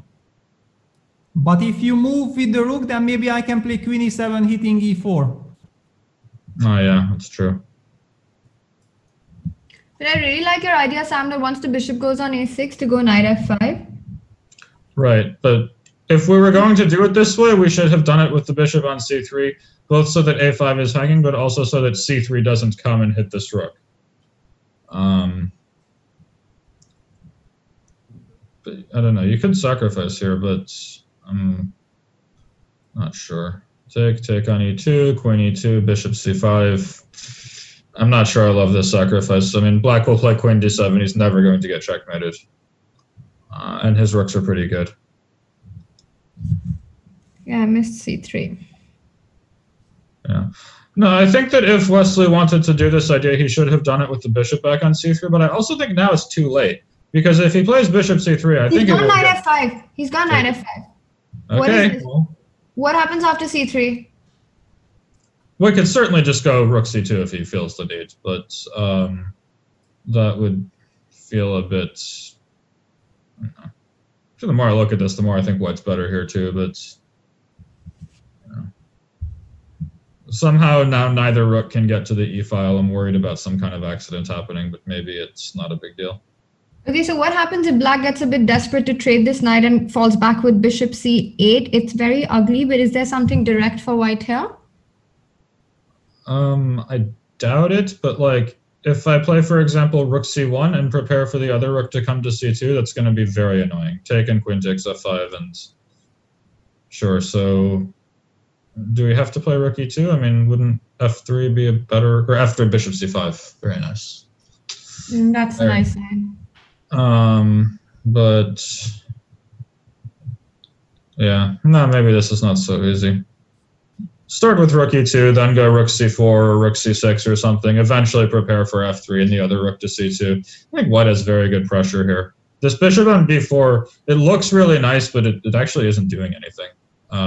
It's just that the b4 bishop I meant. It's just sitting there blocking the b file, unable to really go anywhere. It seems like it's on a nice square, supported well, but I actually think it's sort of in the way and not helping a ton. With black, I'd seriously consider going bishop c5, ruining the structure and getting the rook to b4. Hikaru is definitely going to go c3 in this position. He's gone bishop c8. He's gone bishop c8 directly. Okay, all right, so he wants to trade the knight, and now what? Do you go rook c2? Was Hikaru actually scared of c3, queen h5? That might explain it. Oh wow, bishop e2, queen g6, you mean? And just don't, yeah, like give it all up and see what happens. I sort of thought this was just silly, but bishop takes f6 comes and like bishop takes g7 is mate next move. Okay, bishop h5, and I guess we, okay, at the very least take h5, queen back to g6, queen f6. We have at least a perpetual whenever we want it, and it feels very dangerous. Check, and then queen g5 check, let's say, and you probably only have a draw here, but I could see why Hikaru might not be keen on this one. They're repeating. Bishop c8, knight e3, bishop a6. I don't think Wesley will make a draw here. Yeah, that would simply be the wrong strategy. I mean, it would hand over the initiative to Hikaru, because it's obvious that white is better. The only question, how much better? On the other hand, we have seen Wesley taking some risk against Rajabov and not going for the repetition after he sacrificed the piece. Take a look at this. Peter, take a look at this. He's no, he plays, yeah, he plays rook c1, of course. I mean, he has such a nice position. He did not sacrifice anything. Of course, Wesley calls for it. Yeah, this could get very dangerous for Hikaru. But yes, I mean, rooks have such drawish tendencies. Like, for example, imagine I pull the emergency break here. I go bishop takes f5, queen takes f5, bishop c5. I guess, I don't know, you probably take c5, and then dc, rook takes c4, and rook e5, and I go queen e7 next. And I mean, yeah, say queen e7, like, and I'm ready with rook e8 when it will actually be very hard to stop rook takes d5. f5 could come too. I mean, white's obviously better here, there's no doubt about it, but like, rooks have a lot of drawish tendencies. What about queen e3 here? Why is this not better for white? Well, it is better, it's just a question, is it enough to win? I mean, let's say we go f5, or... I mean, I can easily imagine like queen c5, rook c5, rook e4, like a whole bunch of pawns just start coming off the board. White will end up with one pawn up, and who knows if it will be enough to win. Like, this is the kind of thing I would think would be a pretty good defensive chance. Mm-hmm. And Hikaru has played the move queen d7, so we are not seeing any of these endgames. Yeah. So he's hitting on a4, hitting the pawn. Keep in mind, actually, it's important that rook c4 is not a threat. That's a pretty important detail, actually. Okay, even here I can maybe sacrifice the exchange. I mean, White's position is so nice that even losing an exchange is still possible, but there is no need for it. Yeah. Rook e2. H6. Yeah, h4. That's a very good decision from Wesley.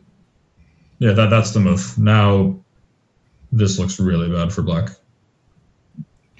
Sam, can you explain that reaction? Because suddenly h4 and you're like, that's a really good move and looks really bad for black. It was all about timing h4. I mean, this is the move that white really wants to play to break down black's cover on the g file. It wasn't. I was trying to make it work at a lot of different moments, and it wasn't. There were problems with g4. The e4 was hanging. Too much stuff was hanging. But here, after gh and queen g4, this is going to be an absolute nightmare. I think it's actually almost losing immediately. So knight h6 was the threat, and also bishop f6, which is why rook d8 couldn't be played. So king f8, pretty much the only move. And how do you just take on h4? So say queen takes h4. I guess, what are you going to even play? King back to g8 or something? Maybe queen f7? But okay, rook c3. You want to give an exchange? Let's give an exchange. This has to be checkmate. Okay. Oh, that one? Have I been Tania'd? That's your move. But look at this. Wesley goes bishop takes f6. He wants to crush through immediately. Yeah. Oh, wow. I actually think I saw another very nice win there, I think. White could have gone queen h4, king g8, queen back to g4, king f8, and then queen h3 when you can no longer play king g8. I think this would have done the job pretty nicely as well. That's a really nice idea. And knight h6 now. Yeah, but Wesley has just taken on f6, so he clearly feels this is enough. But I'm actually not sure I love this decision. I mean, after gf, how do we actually finish this king off? I guess queen h4, we'll find out, but... Okay, but maybe the same idea, queen g4 now? And king back to f8 and... Queen h3? I think my suspicion is Wesley may have missed Tania's idea with rook b3. Oh, that was Peter's idea. Peter finds everything. No, that's Sam's idea. I mean, Sam told right at the beginning when he joined us in this position that black gonna go bishop c5, rook b3, and so on. That's why. I mean, otherwise I would not. This is a very wholesome commentary section where everybody's crediting everyone for an idea. Yeah. Well, it's all. I'm sure you know it's all fake, but yeah. I don't think this was necessary from Wesley at all, and I don't see the win here. I mean. But what about Tania's and your idea? Because here it's not fake at all. I mean, this queen g4 check, okay, queen h6. But for example, now I can play king h8, can't I? And still the same, yeah. Yeah, like, I mean, king h8 was just not going to work as well when you couldn't play queen h7, i.e. before white took on f6. He's gone rook e2 because he wants to play rook e3 instead. The queen takes f5? Oh no, the queen g4 at the end, yeah.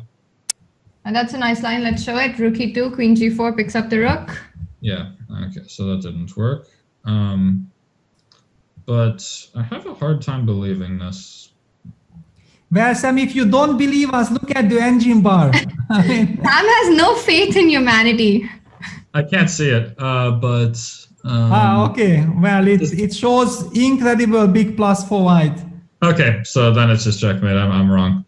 I don't do engine bars. That's not how I commentate. But okay, so this is. So rook e5 played, just rook e3 now.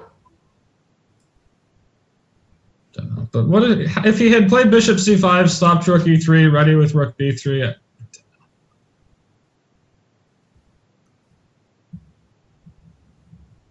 I mean, look, if the computer says white's winning here, white's winning, but I don't see it, at least not easily. rook b3 again, and I mean. But maybe now Queen G4, Sam, and King H8, Queen H. No, it doesn't help. Doesn't help. Well, yeah, but okay, let's stick to the game because there is a lot of action. We have seen rook e5, rook e3, rook takes f5, rook h3 on the board. Both players down to 2 minutes. This has to be checkmate, yeah? Actually, wait, what's the win after queen g7, ef5, and bishop d2 to g5?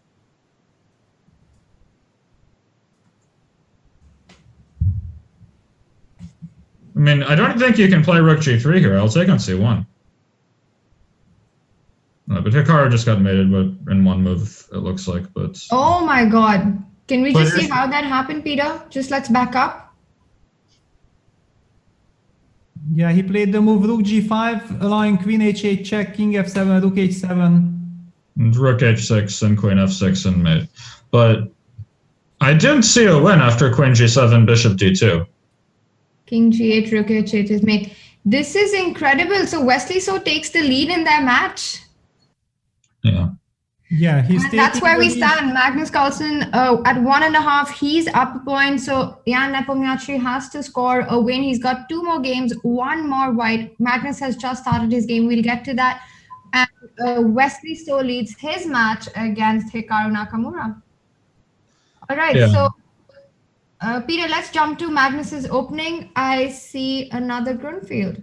Yeah, and I think that Sam is the big authority here, so let me hand it over to Sam. Yeah, I mean, this h3 move has become quite a bit more popular recently. Dominguez played it with me at this online US championship as well, and I think Nepo actually got multiple bad positions against both Firouzja and Vidit in this line, so it's unsurprising that he's mixed it up. Nepo had previously been playing b6, which is also how I played with Linear, but like say castle and then b6 here, when I think black is fine, but he needs to be careful. In fact, actually castle for white is inaccurate because after you want to start with bishop e3, because then after bishop b7, queen d3, if black were to play bishop a6, you have a very nice square for your queen on d2, which you would not have if you had started with castle instead of bishop e3. So here in this position, instead of bishop a6 against Dominguez, I just went for like cd4, knight c, after bishop b7, queen d3. I was going for cd4, just cd4, knight c6. Then I went e3, queen d6, e6, queen d6, rooks on c8 and d8. I think black is fine, but I don't know. I think the way that Jan has played is also quite acceptable, but it's a little surprising to me because I think this line he has put put the queen on a3 is pretty dry and not much chance to take over the initiative after. So bishop d2, queen a3, white will play d5, of course, and then, yeah, so white must play d5 here. And then I think it's knight e5, and I know you're supposed to give this rook. I think you're supposed to take on e5 and not let black take on f3. I'm not sure, though. No, that's wrong. You're supposed to let black take f3. You castle here, and then if black wants this rook, he's quite welcome to have it. I mean, I think that white is supposed to be a little better here. I don't think black's supposed to take the rook, but it doesn't feel so dangerous for black if you just, with the knight still on e5, at some point you just start bishop d7, rook c8. How bad can this be?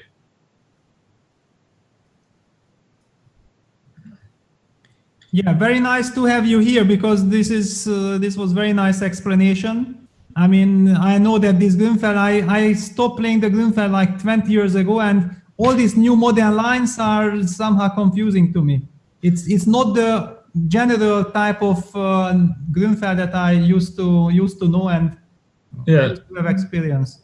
The Grunfeld is fascinating because if you look at, for example, all the other mainline openings from over the years, like even the sharp ones like the Najdorf, which are very susceptible to computer play. You look at sort of the era of Fischer and Kasparov, and of course they didn't play them as well as we do today with modern engines, but the games largely look similar. They had a lot of the same theory up to a pretty decent number of moves, and the Grunfeld is like the one major mainline. That's just completely not the case. And today's Grunfelds look totally different from anything we've seen like years back, I guess, Peter, from when you were playing it. But I mean, even for me, when I started playing the Grunfeld, whatever 12 years ago and today, it looks totally different. Like every variation. Yeah. Yeah, absolutely agreed. Because there were some times, when I felt like, okay, I'm playing Queen's Indian, I'm playing Ragozin and so on. I used to be a great Grünfeld player. I should have very nice feeling in the Grünfeld. Let me return to the Grünfeld. And then I took a look and then I realized that but this is completely different. All my reflexes that I would rely on are in fact wrong. So I better stick to my my weapons.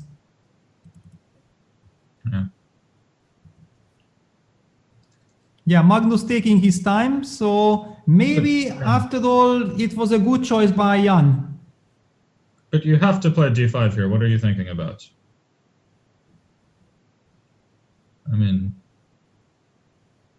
There's just no other move, right?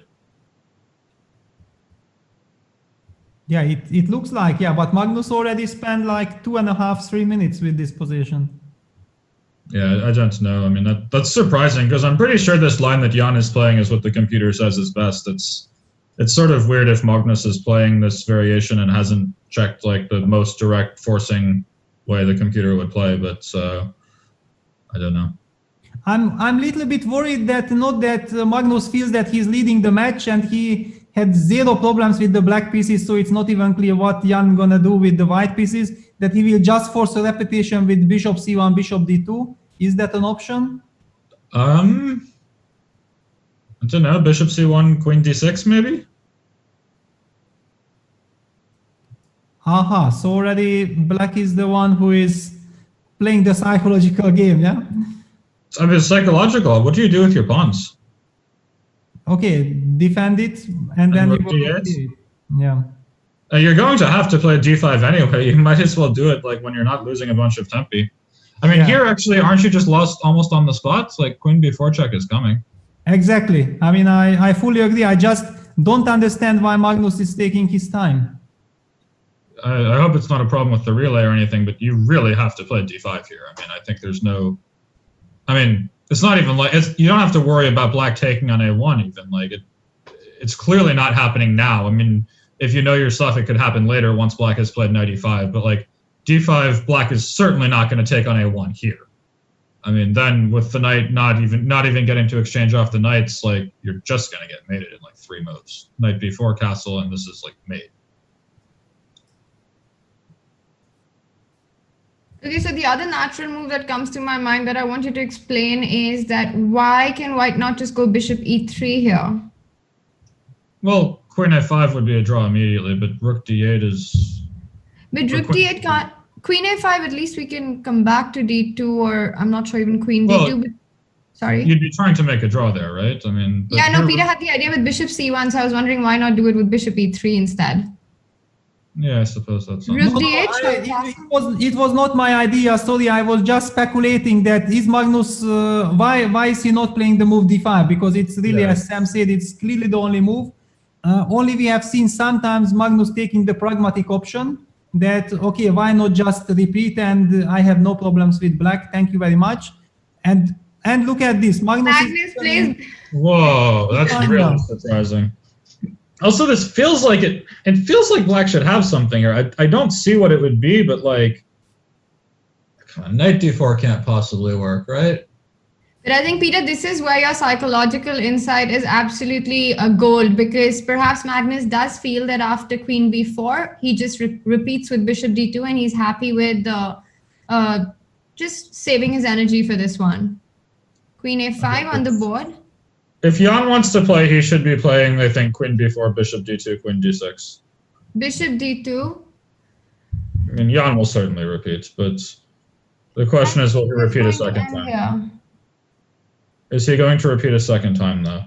Because I think there's a very solid case for playing queen b4 check, bishop d2, queen d6.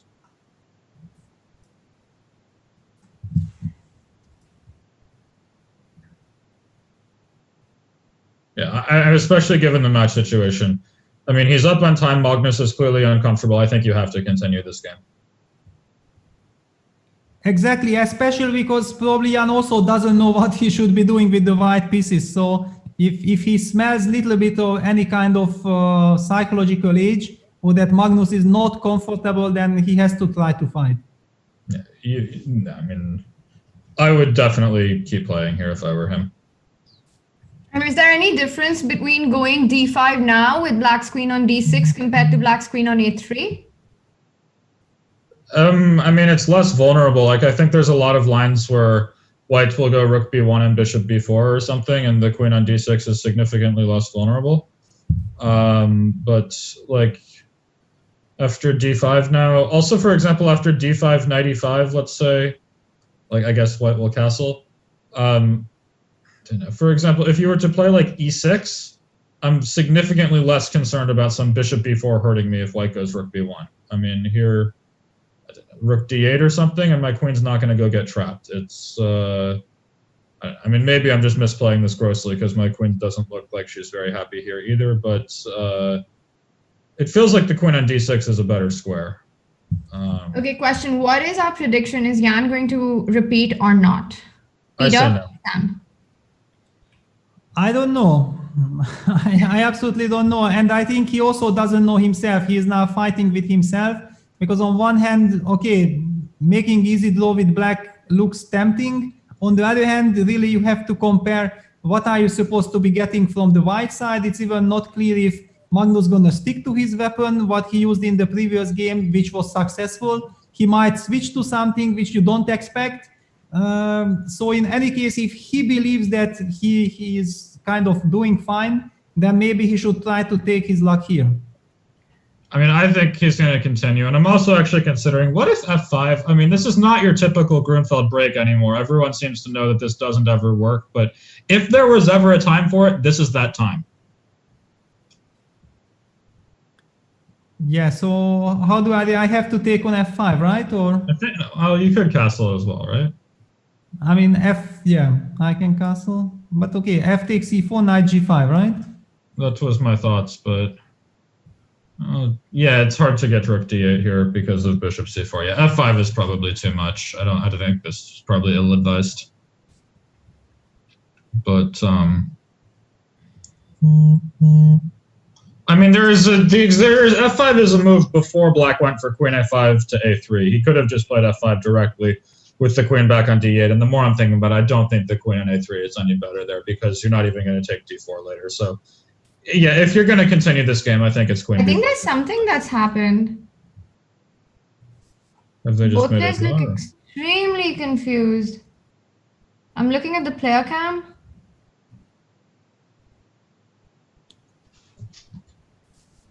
Okay, I'm gonna get an update on this. Sorry, go on, Sam. Yeah, I was just saying. I mean, I think if you're going to continue the game, which I absolutely think Jan should, I think it's queen before queen d6. I can't really imagine black's better yet, but I think you have to try.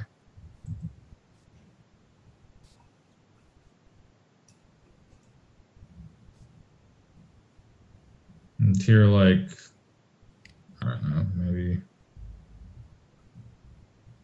maybe, I mean, here I would be. I mean, also, sorry, but let's just show for the public that how dangerous it is if you, for example, capture, play something like f6. How does this is exactly what I mean. I think this is a lot less dangerous for black than it would be with the queen on a3.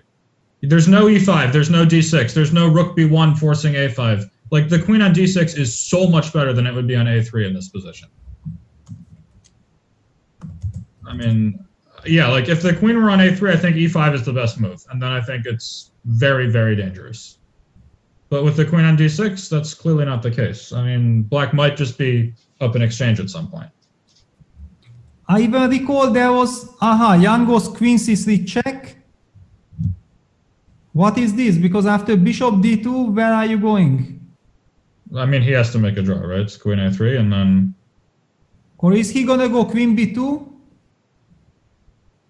Queen b2 played. Okay, but if you're going to decline a draw, this feels like such the wrong way to do it. Rook b1 and then d5 and... I don't know. Okay, so it turns out there was just a small technical issue, but it's all good now and the game has resumed. Yeah. Yeah. So, okay, how do you continue with white? You're going to go rook b1 or? Yeah, rook b1 here. Yeah, so I capture the pawn and... Okay, hang on. So if I'm hell-bent on making a draw, I can start hitting your queen more if I want, but I don't think so. The queen gets back to d6. So we go d5 here. And then say knight e5, I castle. And my next move is bishop b4. That's going to be a very annoying move to deal with. Okay, a5, but now the queen is in danger. So say bishop f4 or something, and like, if I'm able to force, if white gets e4, e5 in, like, queen can get trapped, you can get mated. This all feels very sketchy to me. I don't know. I mean, at some point you could just be down a pawn, but like, I mean, if white, I don't know what black would play here. It's not easy to find a move. Yeah, I remember that in my childhood I used to play against the rook b1 Grünfeld, take on a2 and then push the a pawn. So something like a4 still looks like a possibility. Right. Well, okay, but here e5 there's queen c4, but like, yeah, maybe this is, but okay, so if I play bishop e2, I've almost trapped your queen, but I can't attack her, yeah? It's annoying. What if I play bishop g5, rook e8? No, I don't know. Maybe Jan's starting to win me over. Maybe this is a better way of playing it than I thought it was, but... Yeah, basically what I feel like Jan is claiming that, hang on, if white really has to play rook b1 and I'm able to capture on a2, we get a rook b1 Grünfeld, where white has played the move h3 instead of some other move. And that's definitely a possibility. And look at this, the game Hikaru versus Wesley has started, and Wesley sticks to his weapon that he used against Radjabov. I mean, he always went on for this slightly ugly looking, but he was defending those games relatively easily.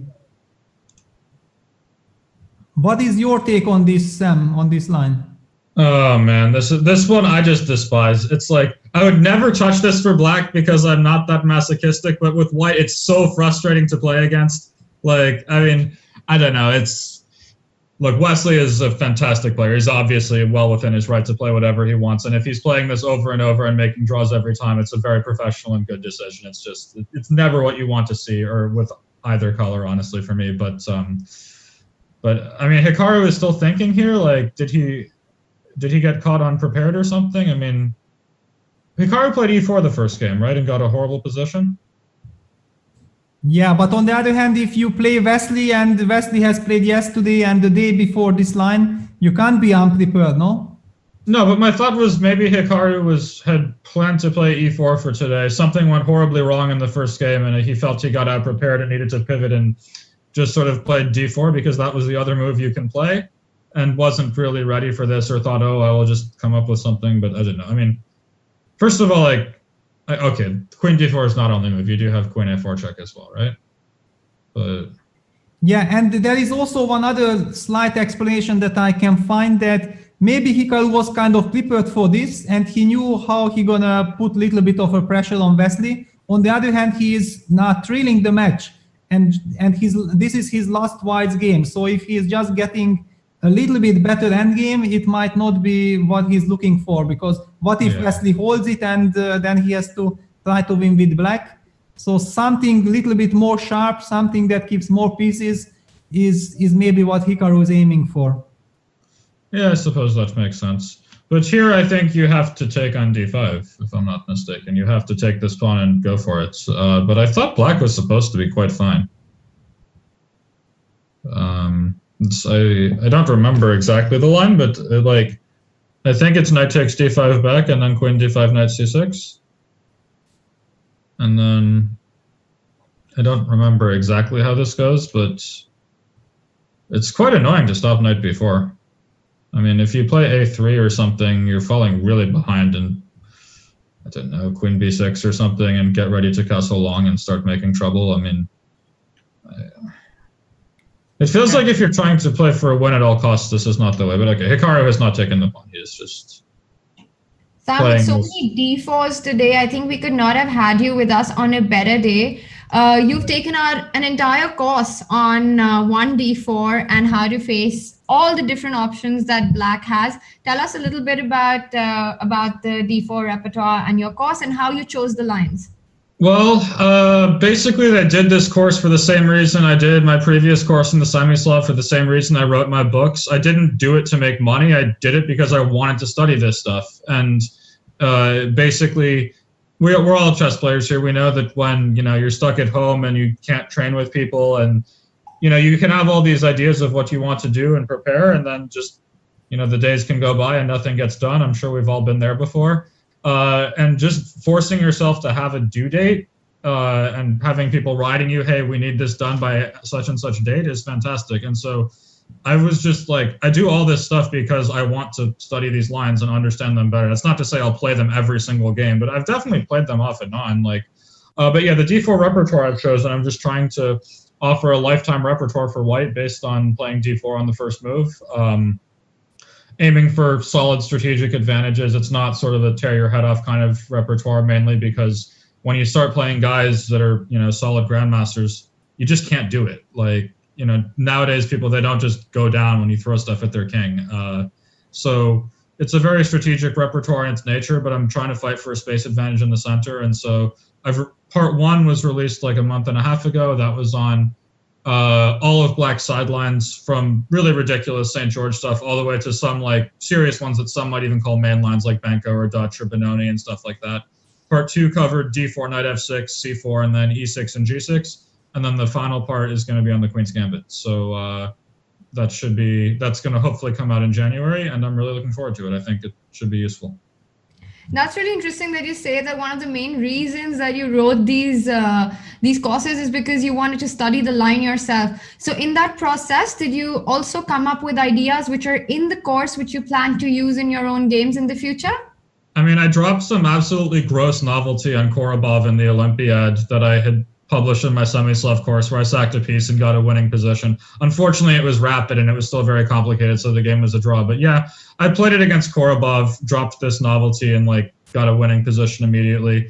Then against Wesley in the Banter Blitz Cup, I played my recommendation on the London system and completely tore his head off with Black.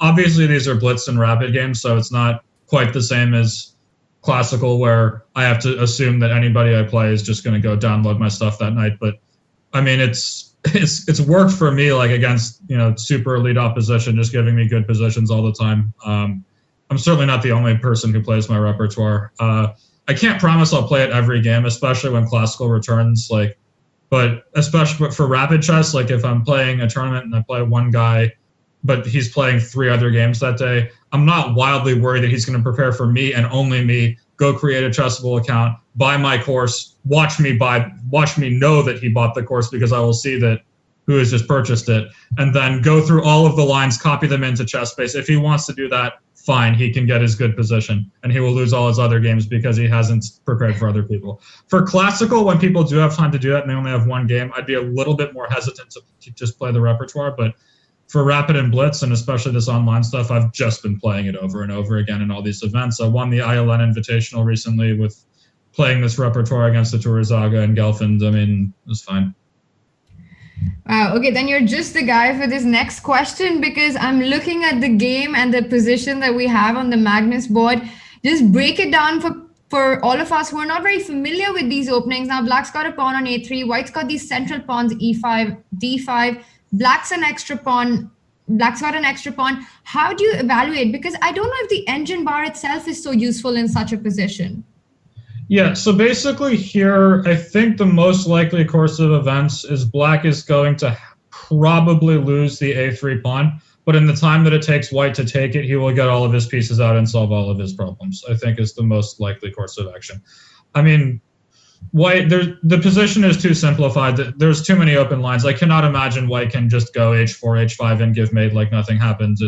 Black has too much counterplay on the queen side, but I could easily imagine some kind of rook b4, rook a1, queen c3, rook b3. Eventually this pawn on a3 will be taken, but in the meantime, it will take White a lot of time. He will have to trade a lot of pieces to do so, and I imagine that Black should be fine. I think if Black's pawn on a3 survives, White's just going to lose, but I also don't think that's likely to happen. All right, so queen a4 on the queen a4 on the board. What is white's next move? Does he want to go rook c7? Do you want to push one of the pawns? You don't want to go rook. I think you go rook b4 here. Rook b4. I think first things first, you attack this queen, make black choose what square she wants to go to. Queen Okay, a5. probably I go back to a5. What else? And then rook a1, let's say. Yeah, I need to activate my pieces. Okay, let me play bishop f5 first. Yeah, actually, it's not so easy for me to organize now because if rook b7, e5 is hanging. Same with rook b3. So if I go g4 here, you put bishop d3? Or how does that work? I mean, I was not sure. Maybe I just go back to d7. Okay, but if you're going to retreat like that and say I go... I don't know, it's actually hard to coordinate. Let's say white goes queen d4. But no, you still cannot play bishop c1 because of bishop e5. It's going to be hard. Huh. And Magnus has played rook a1 directly in this position. It's probably a better move. Rook b4, this queen a5 was too annoying. I think that Magnus was right. Yeah, but you remember I told you that I was playing this in my childhood, this a5. I mean, I never got even close to such a good position because here black really gets everything. Now also a move like bishop e4 is hanging in the air because if black can trade off this powerful bishop on f3, then suddenly white's powerful central pawns might start to feel quite loose. I mean, Magnus really has to be careful here. Not only he has to be careful, Peter, he has to be fast as well. He's down to 3.5 minutes. Yeah, I mean, I really dislike his decision to play bishop d3, bishop d2 and stuff. I mean, he ended up losing a pawn anyway. Like, he should have just gone for d5. I mean, after queen a3. Like, it would have been so much better than this, but... you know, it's just so much better version, like, than what he got. Black got his, like, yeah. But, well, let's see. All right, so we have this position on the board now, Sam. Bishop to f5. Is a2, bishop b1, these kind of threats dangerous for white? Should white play rook a2 to stop the pawn from advancing any further? How does white play here? I don't know, though. I mean, but rook a2, there is rook fc8, and, like, as soon as the rooks start coming off the board, I think black's just going to win. Can you... Okay. This is just, like, what do we play? I mean, it's hard to even find a move. But Magnus did play the move rook a2. Yeah, I mean, it's probably best, but after rook fc8, it looks... Magnus really needs to play your and Peter's moves and not mine, I feel, in this game. Things are going really bad for him. It's maybe too late for that already. Magnus has to play Magnus moves because I think only that can save him here. Okay, but, well, how desperate is this? What if we go d6? I like it. Let's check it out. Okay, d6. But okay, then I will have bishop e6 at the end, no? How? So here, bishop d1 and just queen takes d1. No, queen d1 won't work. But bishop d1 here, and then where does the queen go? b4 or something? Okay, I just move somewhere. And not pretty. Bishop I'm also targeting e5 pawn. On d6? No, this is horrible. We can't do this. But what is Jan thinking about? I mean, why would rook fc8 not be instantly played? Can black go rook? Can white go rook a1 there? I thought it was rook c2, but that maybe rook takes a3 all the same. Yeah. Yeah, that's probably that's the point. So rook a3, and this should maybe still be not great, but better than what he has right now. Queen b4. No, queen b4 and white takes everything. This is not good for black. Queen b4 and everything hangs. Mm-hmm. But let's say instead after rook fc8, rook a1, like we go queen b3. Like bishop b1 wins the game. Next move. What about bishop d1 here, Sam? Well, I mean. Bishop d1, excuse me, I misheard you. Yeah, queen c3, sure. And this looks absolutely finished. I mean, as soon as black goes b5 and is ready to play b4, this game is absolutely over. Okay, I'm just trying to fight it out. So queen c3, rook c3, bishop d2. Is there any hope at all? Rook d3, bishop b4. E5 hanging, D5 hanging, B5 coming. I mean, this Looks is really bad. Why has Jan not played Rook FC8? I mean, it has to be Rook A1 has to be what he's worried about. I can't imagine it's something else. Okay, he has played Rook FC8. Rook C8 on the board. On the board. Yeah, this is not going to be pretty for Magnus. I mean, maybe we can. No, that doesn't work either. Okay, Magnus has played Rook A1, but Let's see what happens after Rook C2 one more time. Is there some, can we improve the play for white? Jan has already played Queen B3. No, Rook C2, there was Rook takes A3, and I thought white was actually all of a sudden. Yeah, I meant Queen B3. I'm sorry, I meant Queen B3. Okay, so the question is there some move for white here? Magnus has played Bishop D1, Queen C3 will come next. And this, I thought this was just gone. Instantly played, and how can white fight this? You try Queen E3 and hope to take A3 next, but no, just take and Rook C3 all the same. This looks absolutely busted. Oh, taking Bishop C1, and we'll keep the game going, but it's still ugly after Bishop E5, but he's played Bishop D2. This is what we had in our analysis. We all thought this was just busted after Rook D3. I mean, what are we missing? It's on the board, Sam.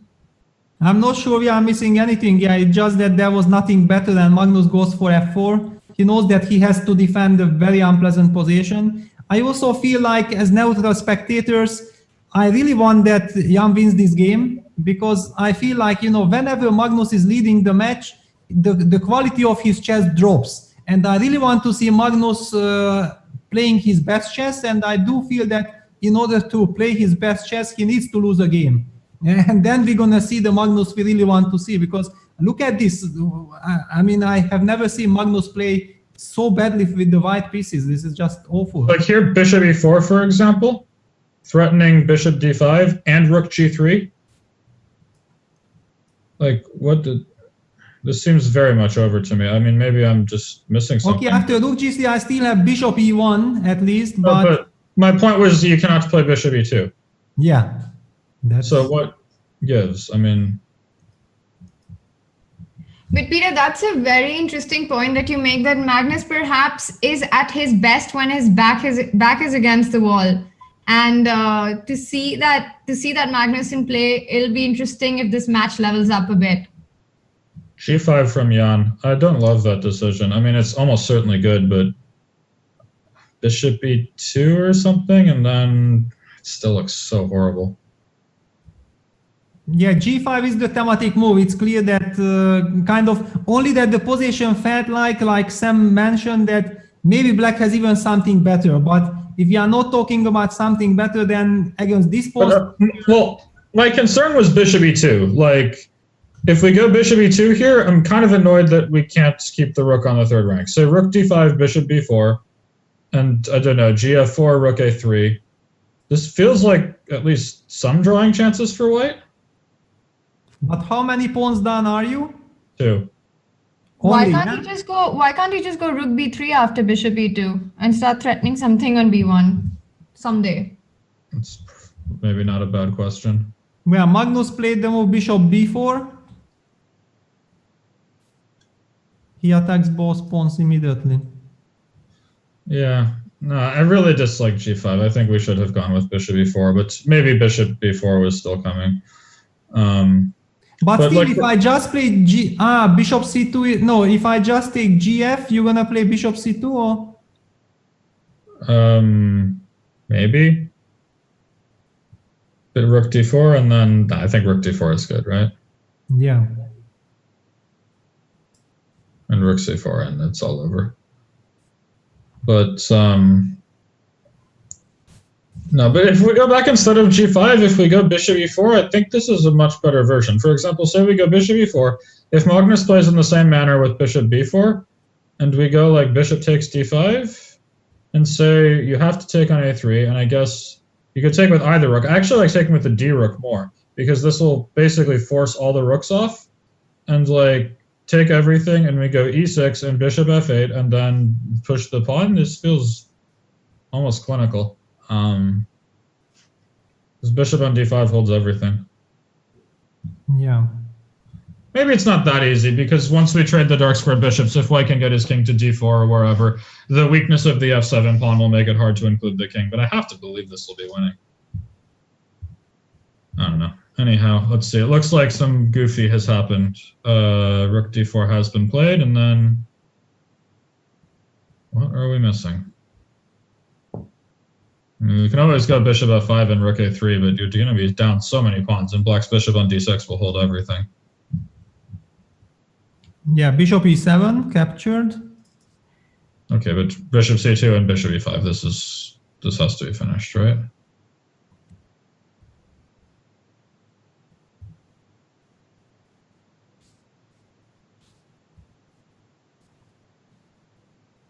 Yeah, white has to take, and then you take on d5, right? Yeah, this is too much, I think.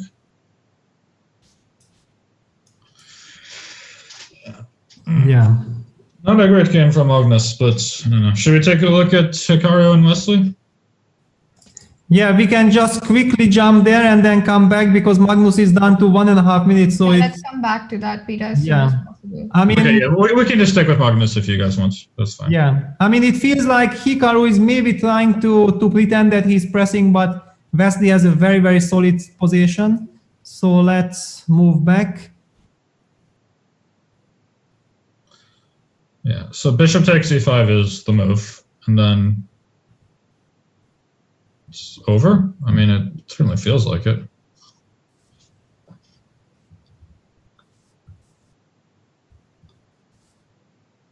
I mean, if white could get his king to f3, maybe, but he's not going to. There's going to be rook d3, right?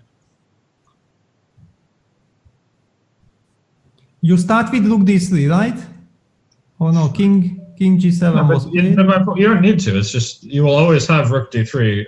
Yeah. Like white's drawing setup is going to be like rook b3 and king f3, and that might save the game. But I don't think he's going to get it. But look at this. Magnus goes bishop b2. He's trying to use this moment. He's trying to use this moment to go for rook endgame. f6. Just treat this bishop on e5 as a glorified pawn. We want to not let these bishops come off the board. And you lose the b7 pawn, no, Sam? Oh, actually, you're right. Yeah. Well. And this is probably a draw now, yeah? Yeah, this should, I mean, at least it certainly looks much better. Still, it's very ugly because black gets e5, e4 in, but still it should be drawn. Actually, no, I think this is winning. I mean, right? What's... Yeah, good chances. I only feel that Nepo wants something more than this already. The problem is, like, what black will go h5, king g5. You can never check him because of king h4, and then at some point we will at some point the rook will get to the second rank. I think this should be a winning ending, but it's not a good sign if black has to go for that either. Yeah. I mean, let's just quickly show that what happens after bishop b2, rook b2, b5, because white seemingly has the passive rook, but king f3 but the king is very active. Yeah. No, and black's pawn structure is wrong here. Like, Peter, didn't you have a game with Vichy like this once upon a time, some rook endgame where you had one pawn up on the queen side, but the king side was perfectly solid, and you have the rook defending laterally along the fifth rank or something, and then it's just winning, but because here you will not solidify the king side pawns? Exactly, yeah. Here it's... and Jan went for the b5 move immediately. I think his point is that in the event of bishop e5 and king f3, he wants to get the rook behind the pawn. Yeah. So Magnus should probably play rook b2 here. So he wins the tempo. Or can he go rook c6? No, rook c6 runs into rook e6, but maybe then rook c7. Well, if you want that, you can play rook c8 or rook c7. But I think if black's rook gets behind the pawn, he should win. Yeah, definitely. But because just a quick update, Peter, even in our other game there's a rook pawn ending, and that looks like it's that should end in a draw really soon. Don't see too much going on here. Yeah, this is that draw. So that would mean if this game ends in a draw, Hikaru will be playing his next game with the black pieces. And Peter, is that the fourth game already for them? Exactly, it's gonna be the fourth. So he is in a must-win situation with the black pieces to to tie the match. Yeah, no, I really don't like what Magnus did. He put the rook in front of the pawn. It was my first instinct, but I think you guys were right, and he should have put it behind instead. And this is... Yeah, now black goes rook c5. How do we finish white off here, though? Yeah, that's yeah, you just sit and wait, yeah, with king f2, king f3. So f6, rook f4 is not possible because of rook f5, and white just has to wait. Yeah, white just sits and wait, and it's not so easy. I mean, you will have to walk with your king to the queen side, but then you lose the f4 pawn. It's gonna be some kind of a race. Actually, this might be a draw now, actually. Yeah, Magnus. What a guy. But how do we... I don't see a great way What through. about this idea which Peter suggests? Can we have a look at that, of transferring the king to the other side? Sure. So, Yeah, I only wonder that can I maybe make something like h6, king f3, h5, and after king f2 not to go king f5, so that in this position my pawn is already on h5. But do you even want it on h5? Won't white go h4 and g4 and make a passed pawn? Yeah, I wasn't 100% sure, but in some line I was worried of some rook takes f4, rook h4 tempo, but maybe that's not relevant at all. So say we go king takes f4 here. Okay. Okay, well, I mean, I'm sure we'll see something similar in a moment, but say king takes f4, you go king d6, and I go h4. King c5, rook b1 or something, and g4 is coming, and g4. I think this will hold. Yeah, then you definitely don't need, yeah, this is a chance for white. Yeah, That's actually very instructive, that whether the pawn should be on h7 or h5, and the fact that if it's on h5 gives white... Go on, Sam. Yeah, it's tense because black also could have played rook d5 there to try to stop g4 because of rook d4 check. I mean, it's very close. So we do have an update that Hikaru Wesley ended in a draw, which means that Hikaru is in a win-on-demand situation in their last round, playing with the black pieces. Otherwise, set one goes to Wesley. Yeah. On the other hand, we have seen yesterday that getting the advantage or winning first set doesn't really mean much. Of course, it's good. It's much better than to lose. But on the other hand, who loses knows what to do on the next day. Yeah? And the other one, feeling comfortable that, I played such a good match, I beat my opponent, you kind of tend to relax a little bit. Of course, you tell yourself that, no, it's going to be very tough match, so on. But when you have won, I believe that you kind of little bit rest, you relax, and contrary, the opponent, knows that, okay, I have to give 200%, otherwise I'm out. This was exactly the reason why I mentioned that those who get a comeback might have the upper hand later. Yeah, I also think winning with black on demand in rapid is not nearly as problematic as it would be in classical. I mean, I don't even think, like, Peter, how many points is it worth to be white in a classical game? Like 100? I mean, in rapid, it's what, 30? I don't think it's really nearly as big a deal. Yeah, it's definitely much less. Yeah. And look at this. I like what Jan did.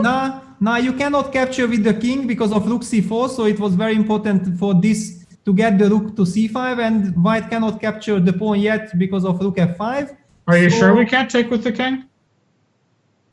You can fall into the trap. I'm not sure. I mean, what, take c3, king d3, king e5, takes king f4. No, it wins. You're one tempo in time, yeah? Yeah. Yeah, you're just... Actually, wait, king d4, king g3, king e4? No, you have to be winning that, but okay. This yeah, one. You have to be winning this, right? King takes g2, and then... So... This has to be, I mean, okay. Yeah, I can. Yeah, I mean,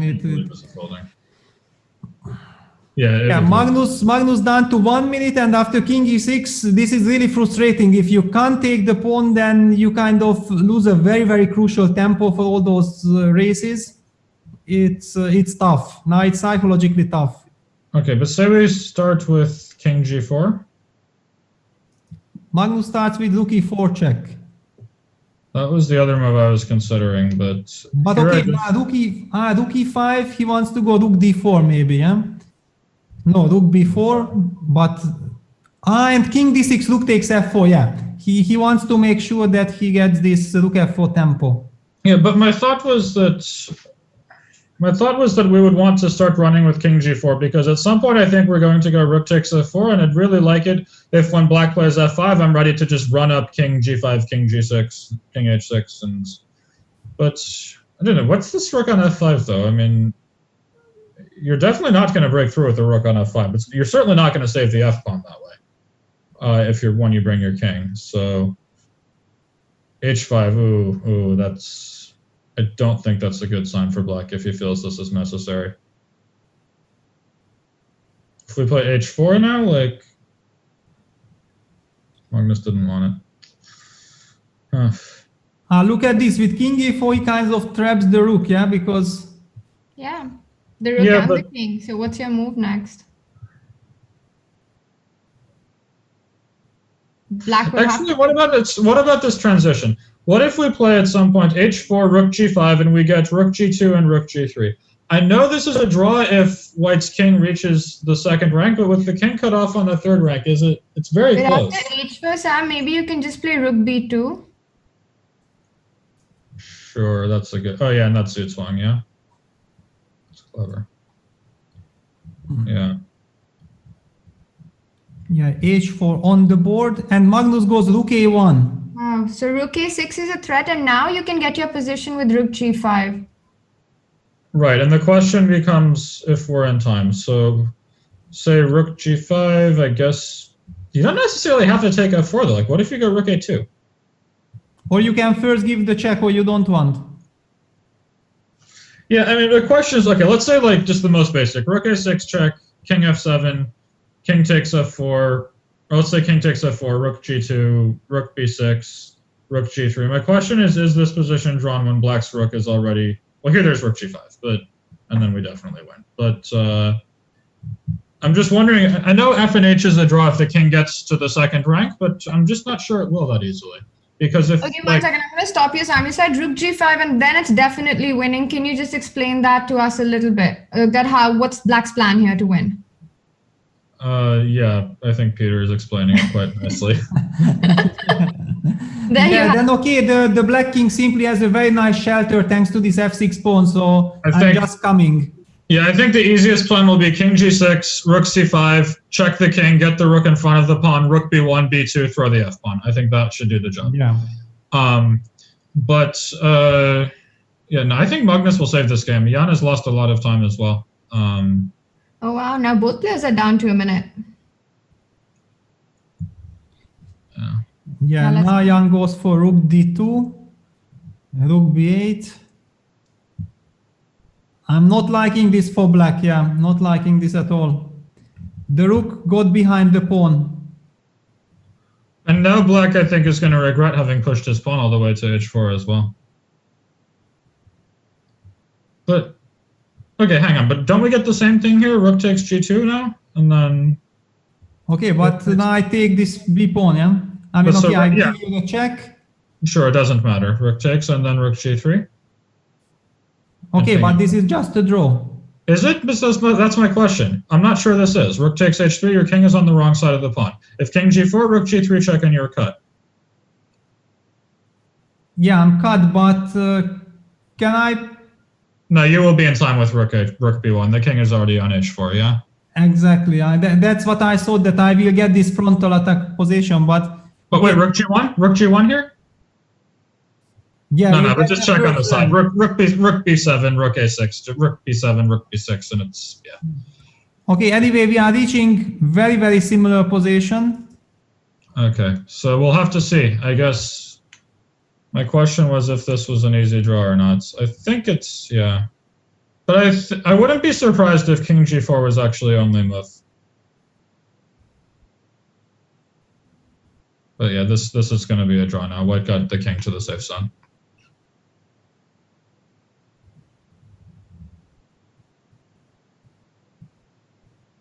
Yeah, incredible. I mean... Sam, could you explain the concept of the safe zone and what do you mean by white got the king there? So, for example, if you could imagine a position where, like, if you go back to the moment where white played king g4, if white were to do something stupid like rook a8 or whatever, and black got to play rook b3 and then was able to play h3, I believe this is now, I mean, it's very close. I wrote a bit about this in Small Steps too. It's very close, but I believe if black gets h3, he should win.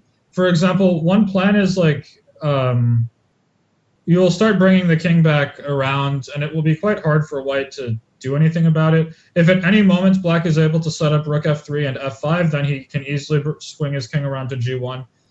With the king cut off on across the fourth rank like this, I believe it's very close. I'm not sure if it's going to be winning or drawn, but either way, it will be move for move. Like, you could easily imagine the evaluation moving back and forth. But without white's king cut off like that, it's a dead draw. It's much easier. So rook b5? F5? Yeah, simply white cannot make any progress. You're going to lose the h-pawn and that's it. h2 runs into king g2, so there's just no way to improve the position. And white just continues giving checks? Even if black could play Bughouse and play rook b3 check, I believe the position is still a draw if white's rook is on a8. But this is much easier, no, for white when the rook is stuck on h1. Now it's dead, yeah. I mean, I think there's no way. Unbelievable. Yeah, what a miss again by Jan in endgame. He even had, because in the previous game he was short on time when they reached this position. He still had like 6 minutes against Magnus's 2, and he just let Magnus escape. Incredible. Yeah. Magnus will not lose this position, I'm rather confident. Yeah, I don't know any professional player who could ever lose this. You always have to be careful. I mean, I've never lost this position, but I've lost much stupider ones before. Yes, king g1, he knows where to put the king. I guess it didn't even matter, but...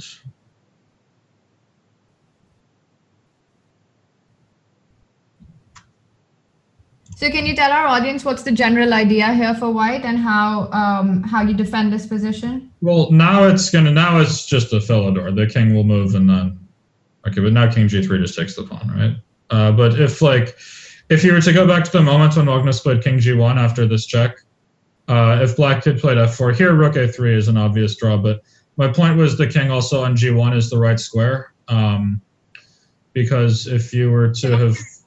Sorry, after rook a3, you cut the king, and if the pawn moves to f3, you come back and start giving checks from... But like, yeah, I mean, this is the best way for white. It's certainly the most stress-free, but if you imagine like after king g3, after f4, if white had goofed around and played rook f8, and black was able to play king g3, and we go check and king f3 and rook f8, then the white king rook f8 is only move, I think. Or no, rook a8 might hold too, but rook f8 is definitely good enough. And the point is the king is on the right side, so rook b1 check king h2. If you play king e3, there is king g2, so that doesn't help you. You would have to start with rook f1 instead of king e3 to hope to play king e2 and f3 next. And the point is here that if white had put his king on the wrong side and white's king were on d2 here, this would now be lost. But here white can go rook a8 and black will not escape the checks. So the rook goes on the long side and the king goes on the short side.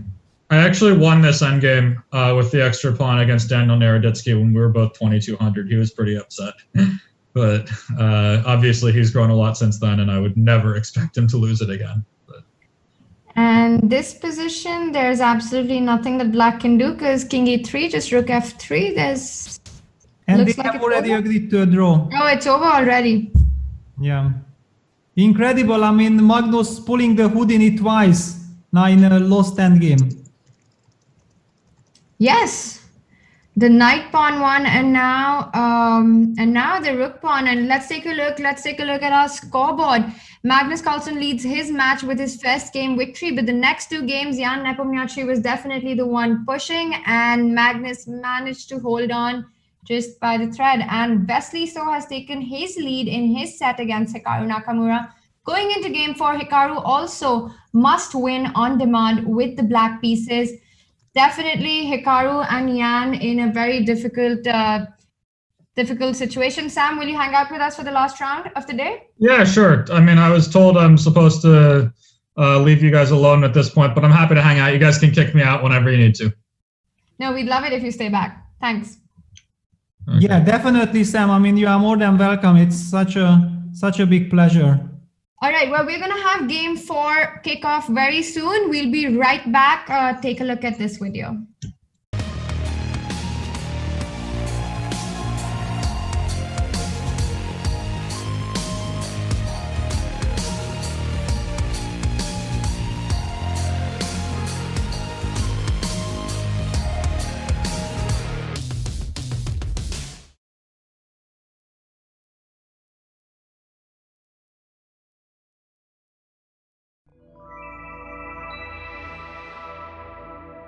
Okay, I'm ready. I am supposed to checkmate black. Okay, I know that queen could go here, but then, the knight. The black knight can stop me if I go here. Okay, so I'm gonna go here. Yay! I got it. All right, this is easy. Next one. White to play and win. Okay. Well, I can go here. Oh. Something with the knight. I know it's something with the knight, but I can't take this. Oh, why didn't I do that? Magnus Carlsen, Sergei Karyakin, New York, 2016. I was in New York when he played this game. I should know what he did. I should know what he did. Okay, I'm just gonna go for queen here. Needs to be something with the queen. Queen goes here, then king can take the queen. What other pieces do I have? I also, I'm gonna try the queen here. And I did it! Yay! I'm just as good as the world champion Magnus Carlsen. That's the feeling I have anyway. I'm gonna study on Chessable every day.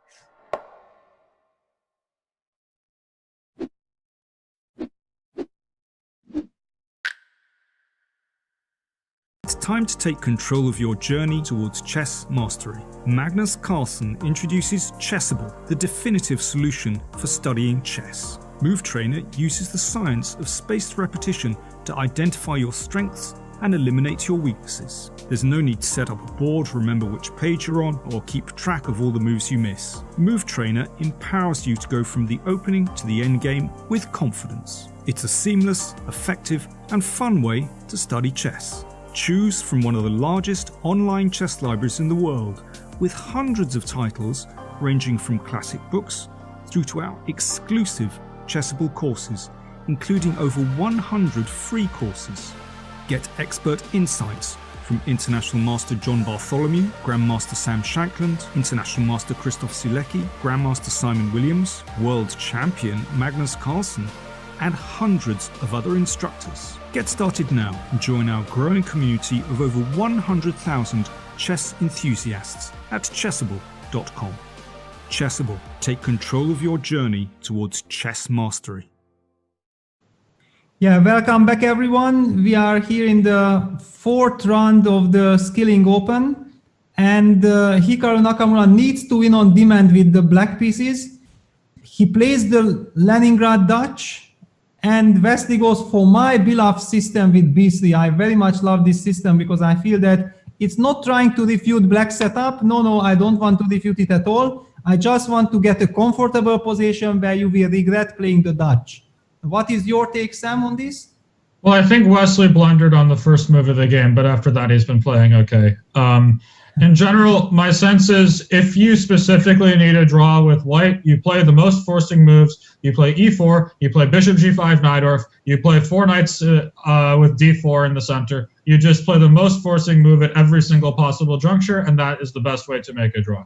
And e4 feels like a much better decision. I mean, Hikaru is probably slightly worse here, but I can guarantee you he's extremely happy with the position he's got. I think he has much better chances to play for a win now than he would if he had faced e4, just most direct possible moves. Yeah, on the other, yeah, it's a good point because Wesley, I mean, I wanted to say that he likes to play solid structures. He doesn't really like force lines. On the other hand, I mean, he's so solid. He can play anything. I mean, he's a vicious attacker. I mean, he attacks very well. If you look at his last game, bishop takes f6 was not the move of a solid man. You know, it's he can certainly do that stuff, but I just think it would have been so much better to just play e4. I mean, but I guess what do I know? I think Magnus shares this opinion actually. Yeah, Magnus likes to go e4 and is very. And look at this. So G5. Hikaru immediately goes for G5, but what is this? I mean, something like knight e4, fe4, knight e5, is that an option? And then D5, I don't guess? need it, but I mean, is that an option? I'm sure. Okay, so D5, and then what happens? Yeah, you just played D5. F3 or something? I don't know though. Now knight takes e5 and d takes c4 and start. I mean, it's starting to get messy. I suspect that after queen c2, white's going to be better despite a pawn down, but it's in fact maybe much better. More now that I'm looking at it, I don't know.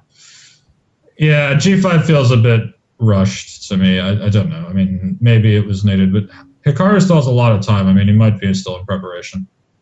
I think one of the things that he was afraid of queen c2, because the point he's trying to mix things up with knight e4, knight c6, he has a very direct idea not to let white get his usual setup. And if he would have just made a move, let's suppose move like d6, then white comfortably hits the knight. And whenever black plays a move like d5, then black gives the e5 square. That's not what... But, well, d6 and then d5 is a bit mysterious. But what if black were to take on... I mean, everything I know about the Leningrad Dutch tells me you're supposed to play e5 whenever you can. Let's suppose after d6, queen c2, black goes knight takes d2, queen takes d2, and e5. I mean, what, you have taken queen d5 check or something? Yeah, if I want to be very solid, then I can. And after king h8? King h8, okay. The thing is, I feel that even I can just take and go rook d1. But after bishop e6, white's already worse. I'm going to go e4 No, I'm going to go knight g5. Bishop g8, and then you take on c6. And I take on c6 and play f4, and I claim that I'm strategically winning. Whoa, strategically winning? e4? Do I not understand chess? I don't know. I mean, a5, a4 is coming. You're not winning for... I mean, my thought was... Okay, I see this trap bishop on g8. I feel that my knight will come back later. Where?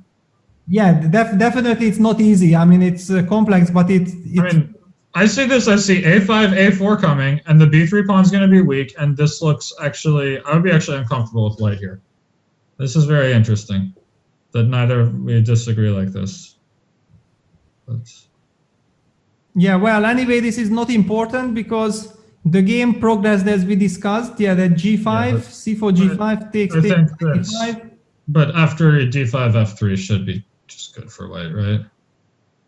Yeah, looks very good. I mean, this bishop is not yet developed. I mean, white has much nicer coordination. Also, the pawn on g5 is a little questionable. Yeah, f3 looks so bad for black. I mean, I think he has to try this knight e5 and dc4 just to get something, but I think if white just sacks the pawn with queen c2, like I said, this just looks so bad for black. I mean, after f4, this almost looks like resign. But Wesley took on c6. He chose a different path. This also looks very good. Yeah, still f3 in the area. Oh, man. I think g5 was very ill-advised. This whole knight c6, g5, I mean, my understanding of the Dutch, and really actually, one thing I pointed out with all of my courses for chessable, specifically d4 one as well, is I believe that if you ever play a move knight c6 or knight c3, blocking a pawn in on either c7 or c2, the only possible way you can ever justify doing this is if you have pushed your e-pawn 2 squares. So when you play knight c6, your position is going to be horrendous if you don't manage to get e5 in. And so this explains why openings like the Chigorin are not good, but the Spanish is fine. You play knight c6, you block in your pawn, but you have already played e5. I think knight c6 without e5 is almost always wrong if you've blocked the c-pawn. Yeah, queen c2, bishop a6 on the board. Yeah, Hikaru, you remember, Tanya, we had Hikaru in our show when Dingley then was in a must-win situation against Anish Giri, and he was saying that all Ding should be doing, play fast. I mean, just don't think, put the pressure on the clock on the opponent. What do you feel like?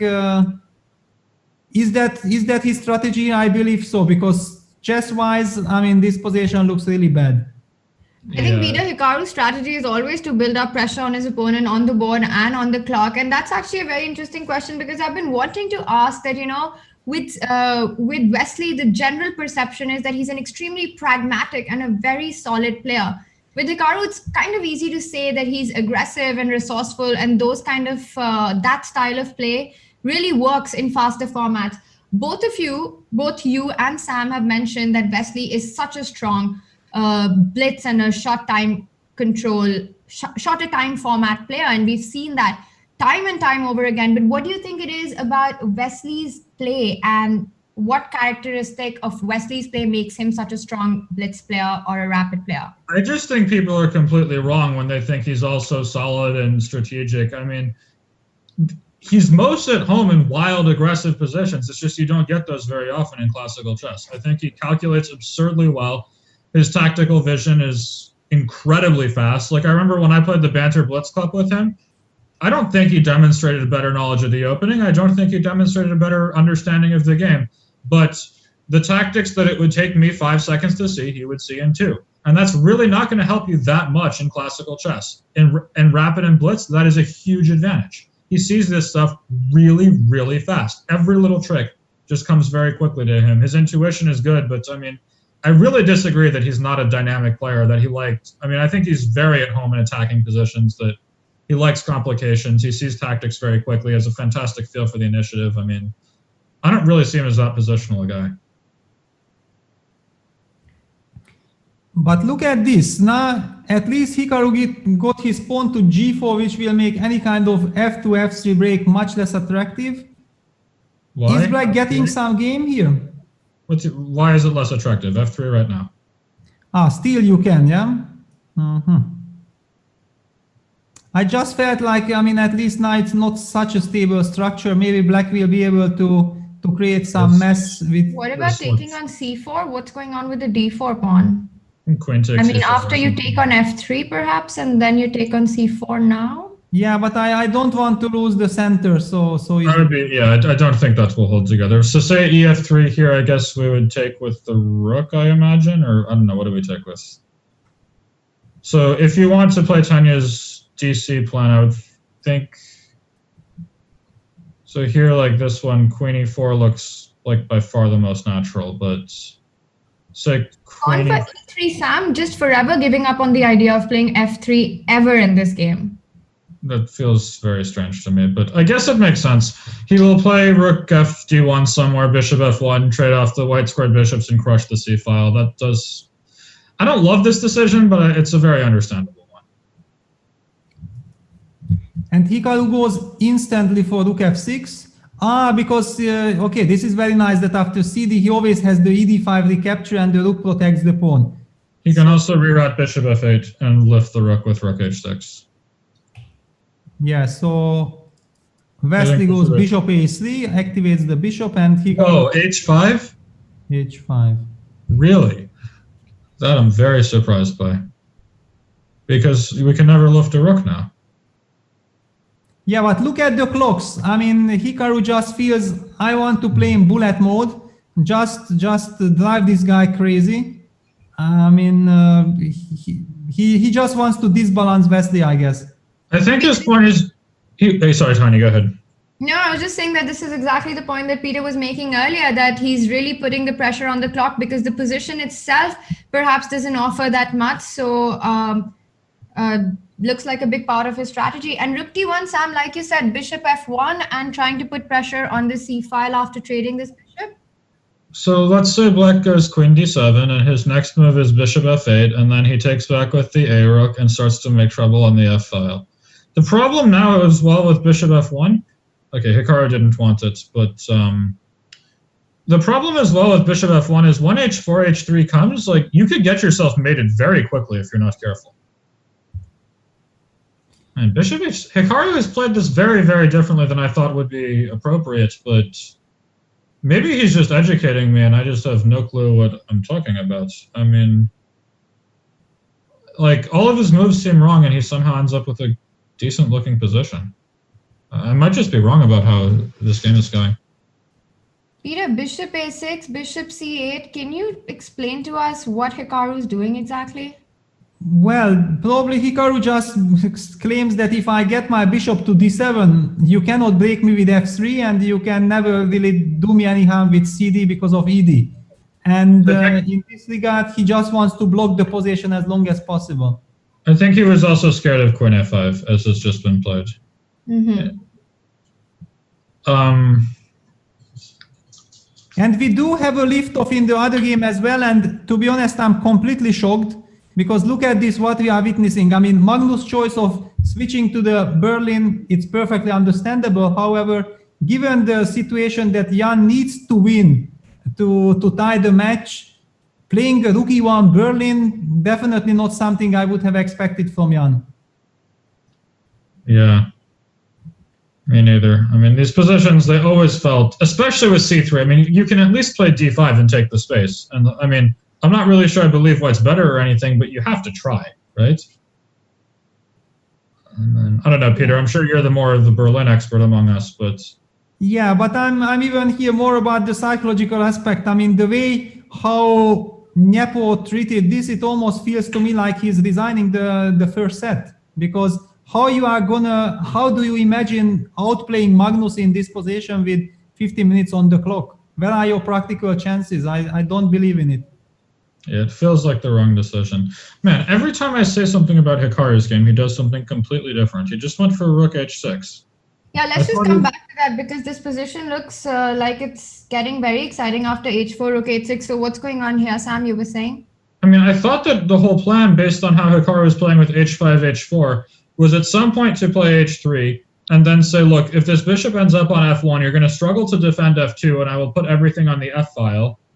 And if it ends up on h1, it's a dead bishop. But then rook h6 is also completely inconsistent with that plan. I mean, I guess Hikaru wants queen g5, queen h5, and go give mate. That's certainly, Even then, it's kind of hard to imagine any mating ideas with the bishop on g2, no?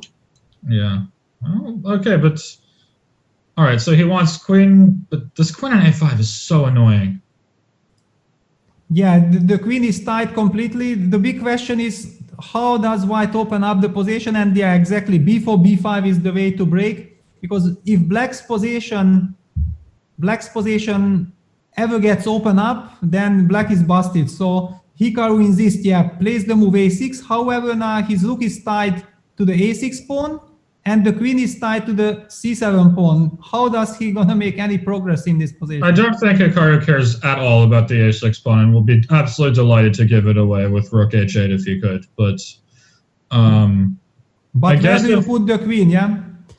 It's more, where do you put the bishop? I want the queen and the bishop both on the d7 square, and then the rook gets to h8. But I cannot do that. You could just move bishop e8, queen, but then you can't because of the c-file stuff. What the heck do we do here? Yeah, I like this a4, b4, because, for example, exactly against something like bishop e8, queen d7, first of all, after bishop e8, the rook is closed. That's the problem. But then anyway, white would have b5 once the rook is not protected. Yeah, I mean, I don't care about this a6 pawn. All I want to do is get this rook to h8 without losing on the c-file. Or to f8 for that matter, but I don't think it's going to happen. The coordination is just wrong. Maybe you can try queen b8, queen b7, rook h8, and then queen back to c8, but this also feels like, as soon as you play queen b8, I'm very tempted to go cd5, ed5, bishop takes e4, queen g5, check rook c5, and claim that I'm going to mate. Like, this might just work. Bishop e4, queen g5 check comes, and like, yeah, this just wins the piece back immediately, actually. I mean... and queen e7, and it's all gone.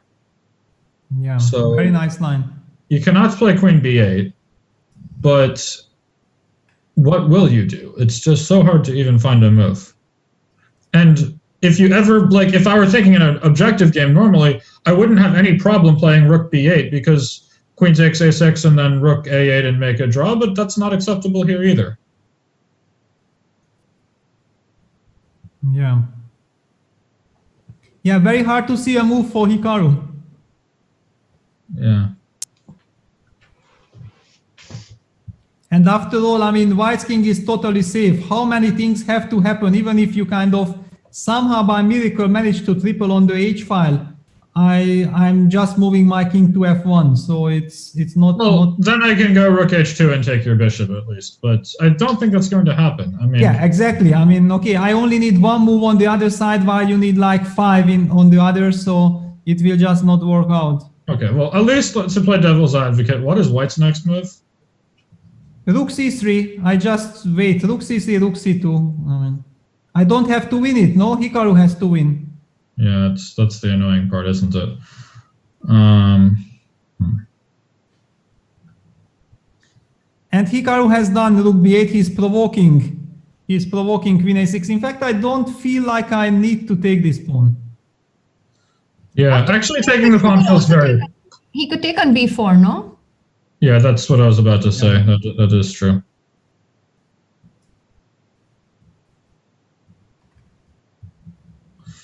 But b5 here? b5, right? Yeah, and b5 on the board. I mean, white just breaks through and that's it. Yeah, it looks like I'm getting some noise next door, so probably now is the best time for me to leave you guys. Yeah, it was a real pleasure hanging out with the both of you and covering these games. Hope I was able to give some insights and not fill everybody's head with absolute nonsense. But yeah, it was been lovely to see you, Peter and Tanya. I hope you guys are doing well in this uncertain time, and thanks all for having me. Thank you so much, Sam. And like I was saying, we could not have had a better day to have you with all the D4 games and your insights. Before you go, can you also just tell us one thing, that your course that you've developed, an entire course of 1D4, and you've covered all the lines that Black can possibly play. Is it geared towards a certain level of players, or can players of all levels benefit from it?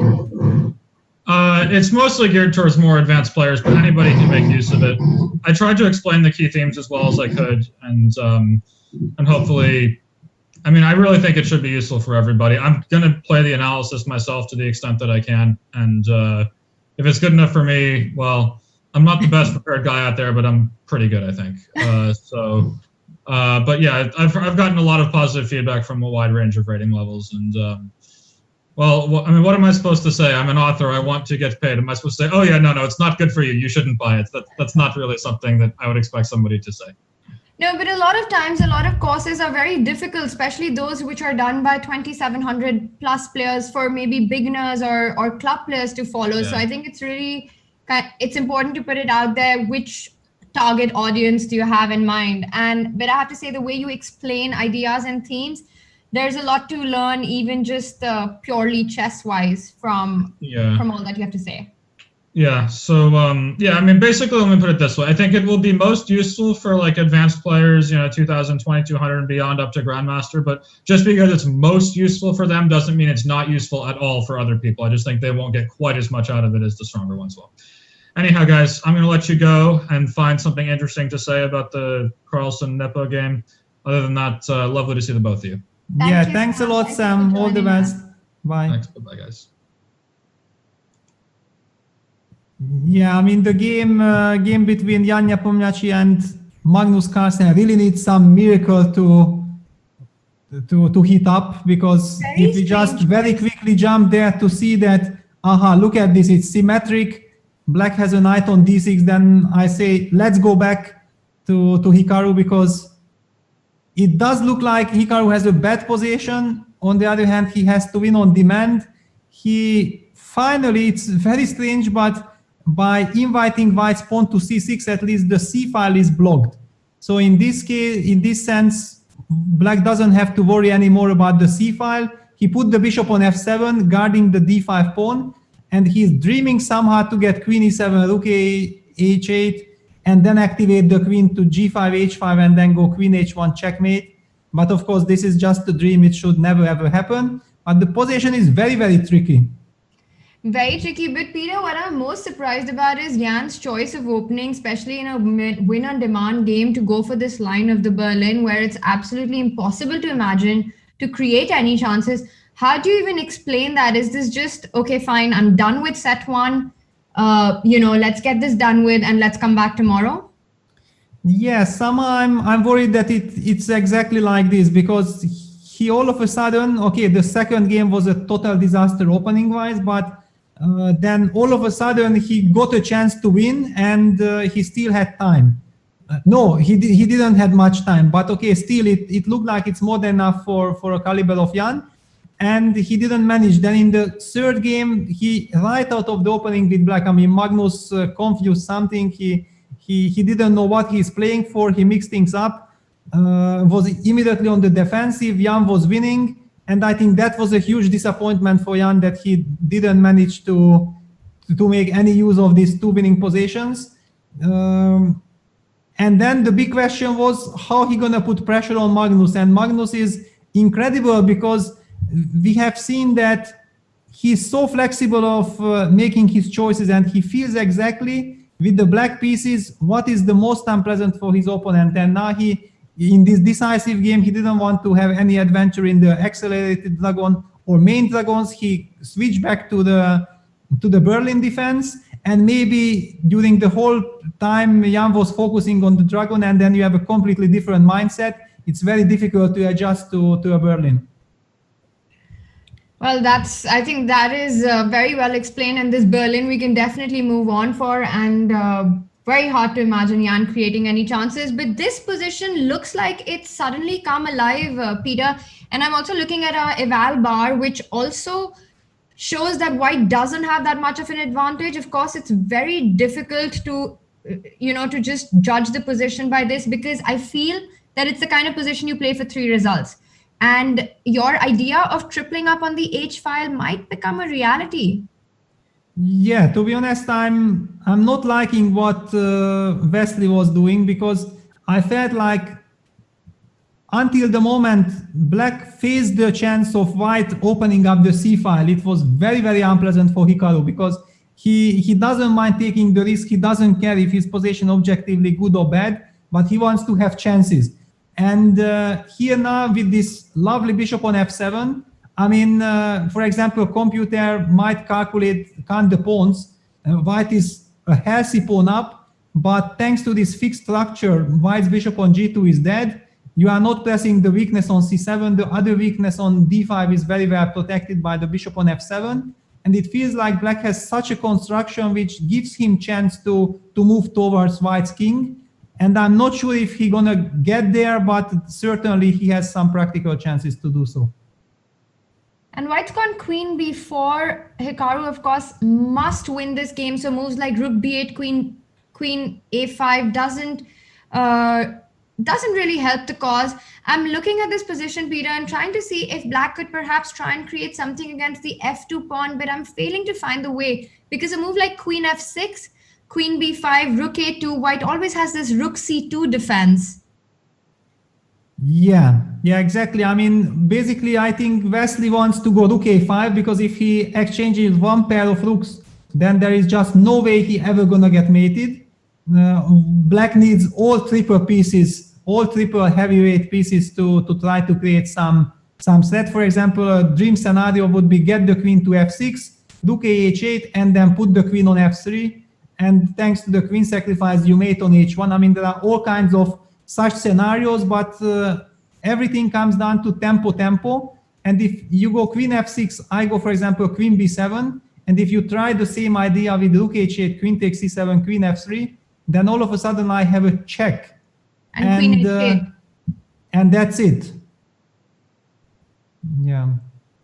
And the other line of the queen and b4, queen f6, if queen b7, you answer by rook a2, then your defense with rook c2 is perfect. Yeah, you just cover. And again, if you exchange one rooks, then nothing can happen to you. So maybe Wesley has everything under control. Everything under control, and I think it was very insightful what Sam said, that a lot of us conventionally think of Wesley as a very solid player, but actually he's extremely dynamic in his way of thinking, and whenever he gets that one opportunity, he goes for it. So to think of him as just a purely strategic, solid player is probably a big mistake, and that's not really his style. Yeah, I mean, this is very often the case that basically the openings that you play influence your style of play. Yeah, there was, for example, the moment when Kramnik heavily relied on the Petrov defense. or heavily relied on the Berlin defense, and then people would have thought that, of course, Kramnik, all that he knows, to be very precise, to be very solid, and so on. And then suddenly he just felt like, okay, no, now I'm fed up with this. Let me try to play something else. And then he started playing all these crazy games. And then everybody was like shocked that, wow, I mean, Kramnik, who was so precise and so solid, all of a sudden sacrifices everything and always goes for the attack. It's simply that the best players in the world basically automatically can do everything. They are universal players. It's basically connected with the opening choices that you choose for yourself, which way you're gonna play the positions. Absolutely, Peter. You don't just become world number 9 if you can't handle all kinds of positions amazingly well. Now we're looking at Queen B4, and you know, this idea of Queen F6, Queen F3 unfortunately doesn't work. It's a beautiful idea, Peter. Maybe you could just show it one more time, perhaps with a line of how it could work, just the potential dangers in White's position. Let's say a move like Queen F6 right now, and if White goes Rook A5 or Rook B5.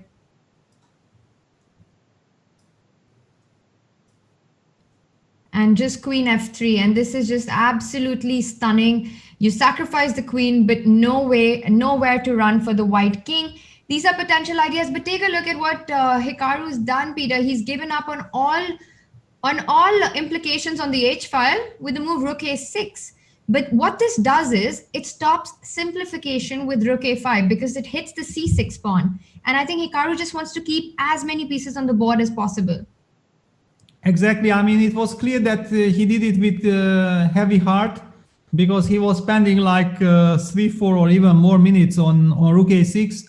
However, in order to keep the game going, if there was the chance for White to play Rook A5 and change the Rook, or if you go kamikaze and it doesn't work move per move, then you just can't do it. And with Rook A6, he keeps the game alive. And he also hints at, you know, that I might want to go Queen A8. And Wesley decides that, okay, you know what? I'm giving up this pawn, but I don't want to give you any activity. Wow, Rook A5. Peter, can you just explain what's going on after Rook C6? Because it looks like just a free pawn. Yeah, I think we're going to see what's going on because this is happening. And he moves back Rook A5. That's his point. So he again gets access to the C7 pawn, and basically forces Black to trade on C5. And then, for example, after Queen takes C5 and the Black pawn is forced to C6, then there is no more attack. He's the one who gonna create chances on the Queen side, and he's totally safe. I mean, safety is the most important. So Hikaru, of course, tries to keep the rooks with Rook B6, but it's not clear if he can really keep chances here. And does White keep insisting with Rook B5? Rook B5 played. Yeah, Rook B5 played.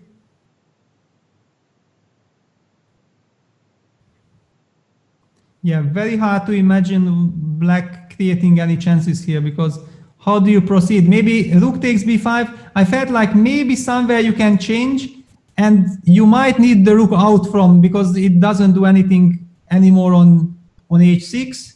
And then try to protect with Bishop E6, the pawn on G4, put your king maybe on F7, and then play Queen B8 and try to put the bishop on D7, so you protect the C6 pawn and the G4 pawn with the bishop on D7, and then try activating Queen B8 and try invading with the rook. But there are too many ifs, and I don't believe that Wesley gonna just sit and wait. Yeah, that did sound like a lot of tries, but take a look at this. We might very well see it on the board. Queen C5, C6 played, Peter. And I'm just thinking about the plan to improve White's bishop on G2, maybe with a move like bishop F1. I mean, bishop F1, that was in my mind. Yeah, that I need to get the bishop to E6 and I need to put my king on F7 because I have to protect G4. I have to also protect the anti-square on E7. Only once I do that, I can free my queen, because otherwise always Queen E7 check will be a big problem.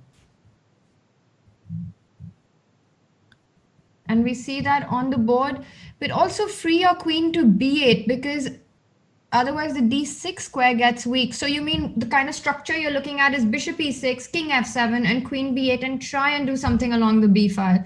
Although still not sure what.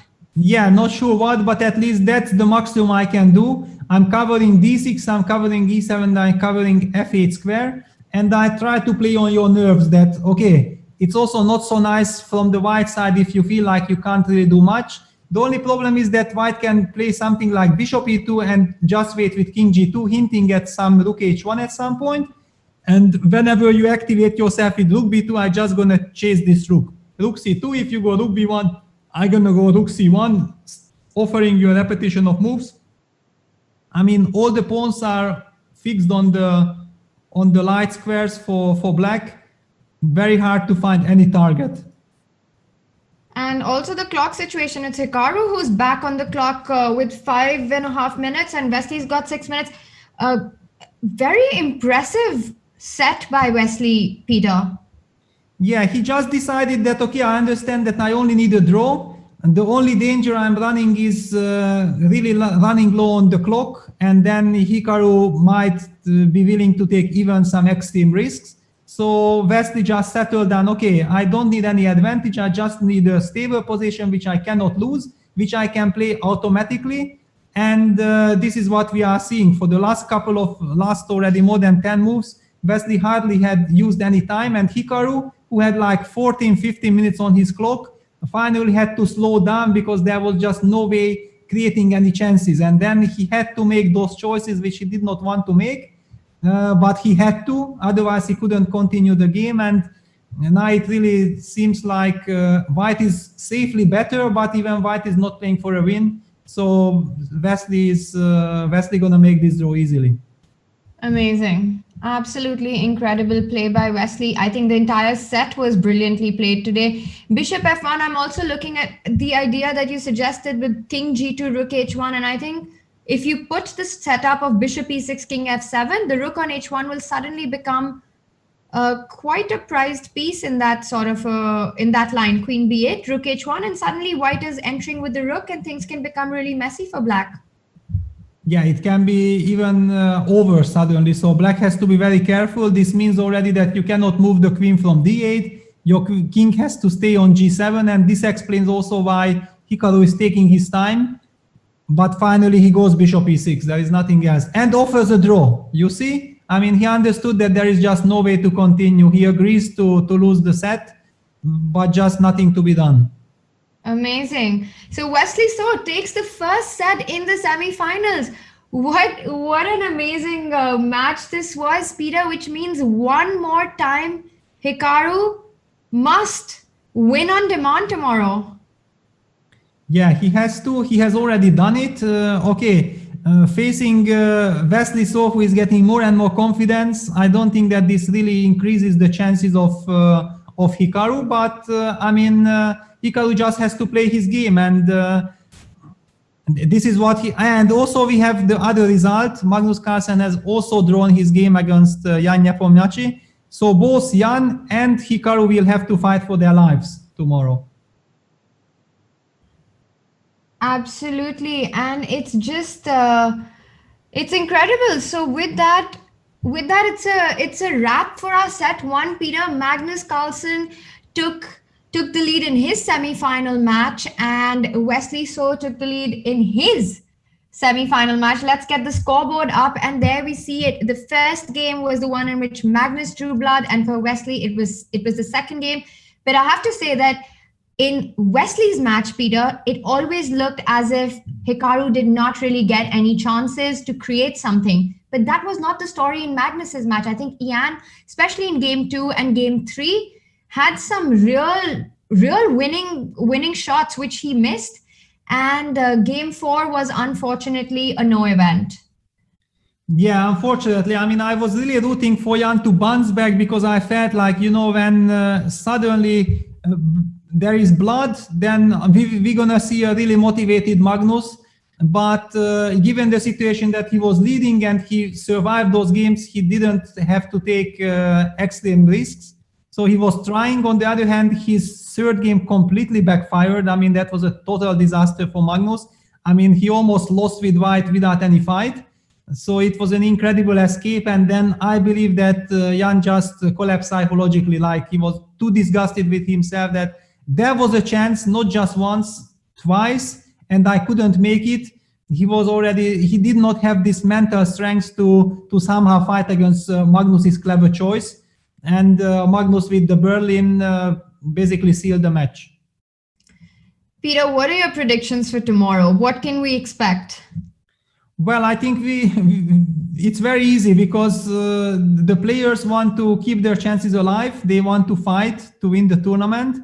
And they also already know, both Hikaru and both Jan knows exactly how to treat this situation. They have been in the same shoes yesterday. And by basically succeeding already once, I believe this gives you the confidence that if I did it yesterday, why can't I do it tomorrow? So this is the thing they can rely on, try to get extra energy. The whole format is so demanding, so we should not be forgetting that tomorrow we already gonna see 7th consecutive day of incredibly intense chess. So this is not just chess-wise, physically, mentally very tough, but also fighting with your sleep, always thinking about against whom do I play, what kind of strategy I should be doing, which opening I should choose to have a chance and to disbalance my opponent. So there are many, many thoughts. I believe that all players think about this at least like 14 hours a day, and they just catch like 6, 7, 8 hours of sleep, and they have to go on and carry on and try to bounce back. It's truly a test of immense stamina, skill, accuracy, and just about every quality that it takes to be a world-class athlete. Peter, I couldn't agree more with what you just said, because a lot of us don't realize that actually playing 4 rapid games is much more exhausting and tiring than playing one long classical game. And would you agree with that, Peter? Absolutely. I mean, especially modern chess, because the openings have such a big impact. And I do somehow feel, that by choosing this, deliberately choosing white in game 1 from Magnus, and I see this in many of his matches, in the very first game, he comes very well prepared and he wants to use a targeted preparation to hit on the opponent, because he understands that actually it's impossible to prepare for all the 4 games. And if he gets an advantage, then it will be so much easier for him during the course of the match, take the right strategy because he's already leading. And we have seen this. You remember in the very first game against Anish Giri, day 1, when in this very sharp Ragozin, he also challenged Anish there. Finally, it backfired because Anish countered very nicely. But the strategy was clear. He wanted to win that very first game and then sit and just seal to victory. And let's have that poll up one more time that we did at the beginning of the day. And we see here the people of Instagram had spoken with Magnus being an 88% favorite to Jan and Hikaru an 82% favorite to 18. That did not go well at all, because I have to say, even in the Magnus-Jan match, it was such a close fight. Jan Nepomniachtchi in game 2, game 3, just really giving the world champion a run for his money, just winning positions, actually very close to winning and converting that. Did not manage to do it yesterday. Tomorrow he gets one more shot at it. Hikaru Nakamura, well, we were all expecting that he's perhaps the slight favorite, but it does turn out that Wesley So, as predicted by Peter and by Sam, that he's truly one of the best in such formats. And that's exactly what Wesley showed. Solid play in 3 games, but still keeping dynamic possibilities. And when he got his chance, he made the most of his in game 2. Talking about Sam, there's a brilliant course by Sam on chessable.com. Definitely check that out, especially if you're a d4 player or want to make the switch from playing 1e4 to 1d4. He covers pretty much all lines and all variations that Black can answer, reply with. It's a 3-part course. Part 1 and part 2 are already out. Part 3 is coming soon. It's pretty much all you need to become a d4 player. And Peter, I remember we were having this conversation the last time we were commenting at the first edition, that what an amazing time we're living in. It's just an absolutely brilliant time to be a chess player or want to improve your game, because now more than ever, we have all these opportunities and resources to learn from the best players in the world. Absolutely. I mean, this is an incredible chance. And as Sam also explained, and I think it's very, very logical, that if he's already creating such a course, he's basically doing it also for himself, because this is a lifetime repertoire. And I think this shows it all, that the players take it very, very seriously. They also know that it's a very big success, and it's only a very big success because it's amazing quality. And if you give your name to a product, then you want to make it perfect. This is automatically, you know, when you are a 2700 plus player, and you finally take such course that, okay, let's take a course, I'm ready to share my openings or share my thoughts in the opening, then you really want to create a masterpiece. And I believe the same applies to Anish Giri, and the same applies to Sam. So guys, check it out. I mean, I'm maybe not even that happy, because everybody will start to have such a good repertoires. It's gonna be even tougher to win the games, but everybody who will look at it will profit a lot about it. Could not agree more. And I think a very interesting insight also, that even though it's a course by a 2700 world-class grandmaster, it's something to learn for everybody, whether you're a beginner, an advanced level, or a club level player, or a professional. Just so much to learn from these courses, the ideas, the themes. And of course, Peter, our big dynamic format of the tour, which I have to remind everyone, because you only have time until Sunday to vote for your favorite player who got knocked out in the preliminaries. So the 8 players who did not qualify to the quarterfinals, you can bring one of them back. The player to have the maximum number of votes will be invited into the major, the Champions Chess Tour major event, which takes place in December. And no better time to go premium now, because no better time than to go premium than right now, because there's the biggest deal ever with a 50% off. It's the only way you can cast your vote. So to vote, you need to be a premium member, but also it gives you the opportunity to challenge these best players in the world. Everybody that you're going to be seeing throughout the tour, you'll be able to challenge them in Hand and Brain, in Banter Blitz, just so many side events that are going to be coming up with the tour. The tour has just started. It's a year-long pass to the tour, so definitely consider going premium now.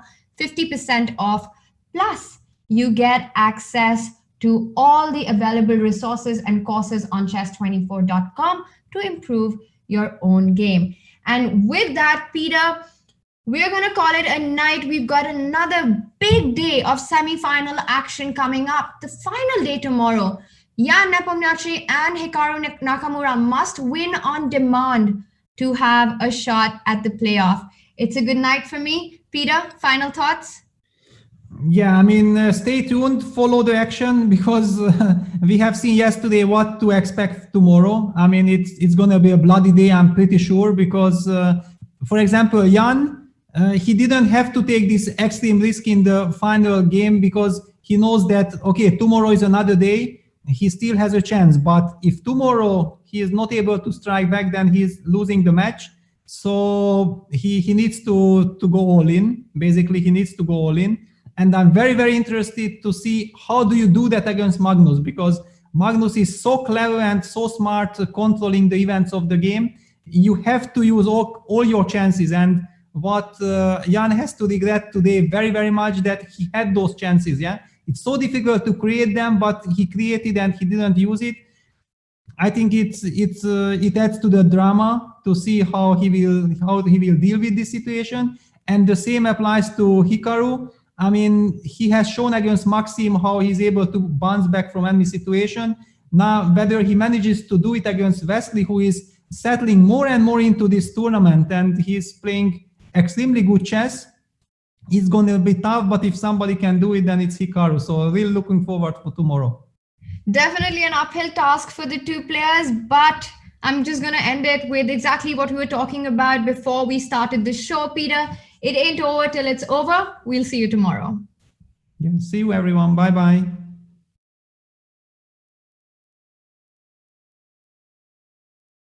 Hello everyone, I am Grandmaster Harikrishna Pentala from India. I have won Asian Individual Championship, Commonwealth Championship and World Junior Chess Championship. I would like to tell you why I chose the Taimanov Sicilian in particular. So the reason is quite simple. Whenever I feel a bit bored of playing main lines like or main replies like Berlin, Petrov, and Marshall. No doubt they are extremely solid and great choice.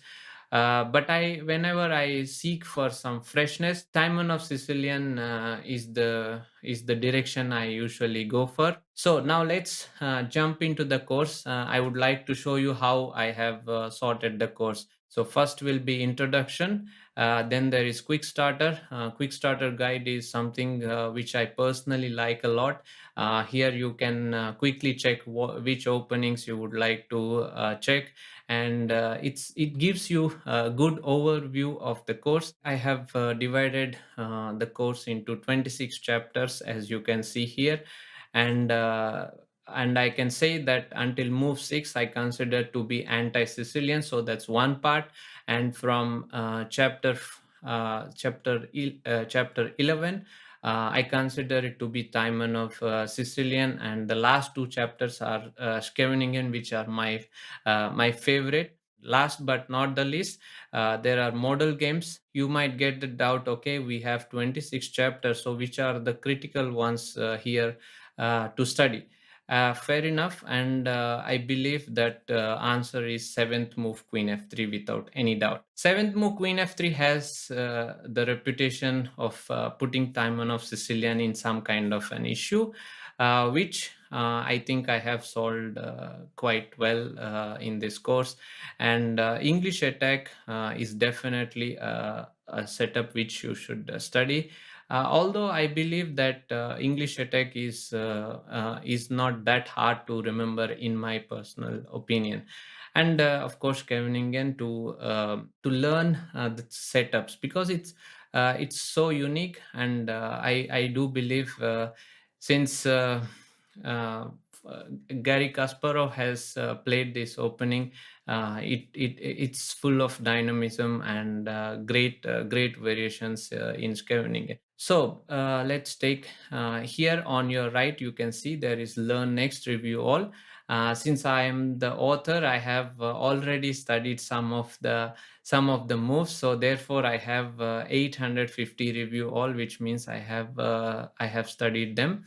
And learn next is something when I press it, the move trainer is going to show me that I need to play knight f6 after queen f3. So you can, when you are ready and you remember, you can press the next. And after queen f3, as you can see here, quiz 1, the 1 to 3 is nothing, but you need to show 3 times that you do remember. So you need to focus. And so here I would like to show you what is review all. So in review all, since I say I'm telling move trainer that I have already learned the moves and I want to revise it. While doing this, you are going to get some doubts, which as the Taimanov Chessable community, we are going to discuss about them in the discussion which is inside the course. So the video will sync you with the introduction chapter or any other chapter where I am mentioning. So this way you have an idea on which variation you are looking into, and then you also hear what I have got to say about that particular position. And in discussions, of course, I am going to check how suggestions or any variation updates, etc. And sometimes there can be updates on model games or some other variations, as we are going to see a lot of games at various levels. That's all about the course, and thank you for watching this Peek Inside, and welcome once again to the Taimanov Sicilian, and I do hope you enjoy this course. Thank you.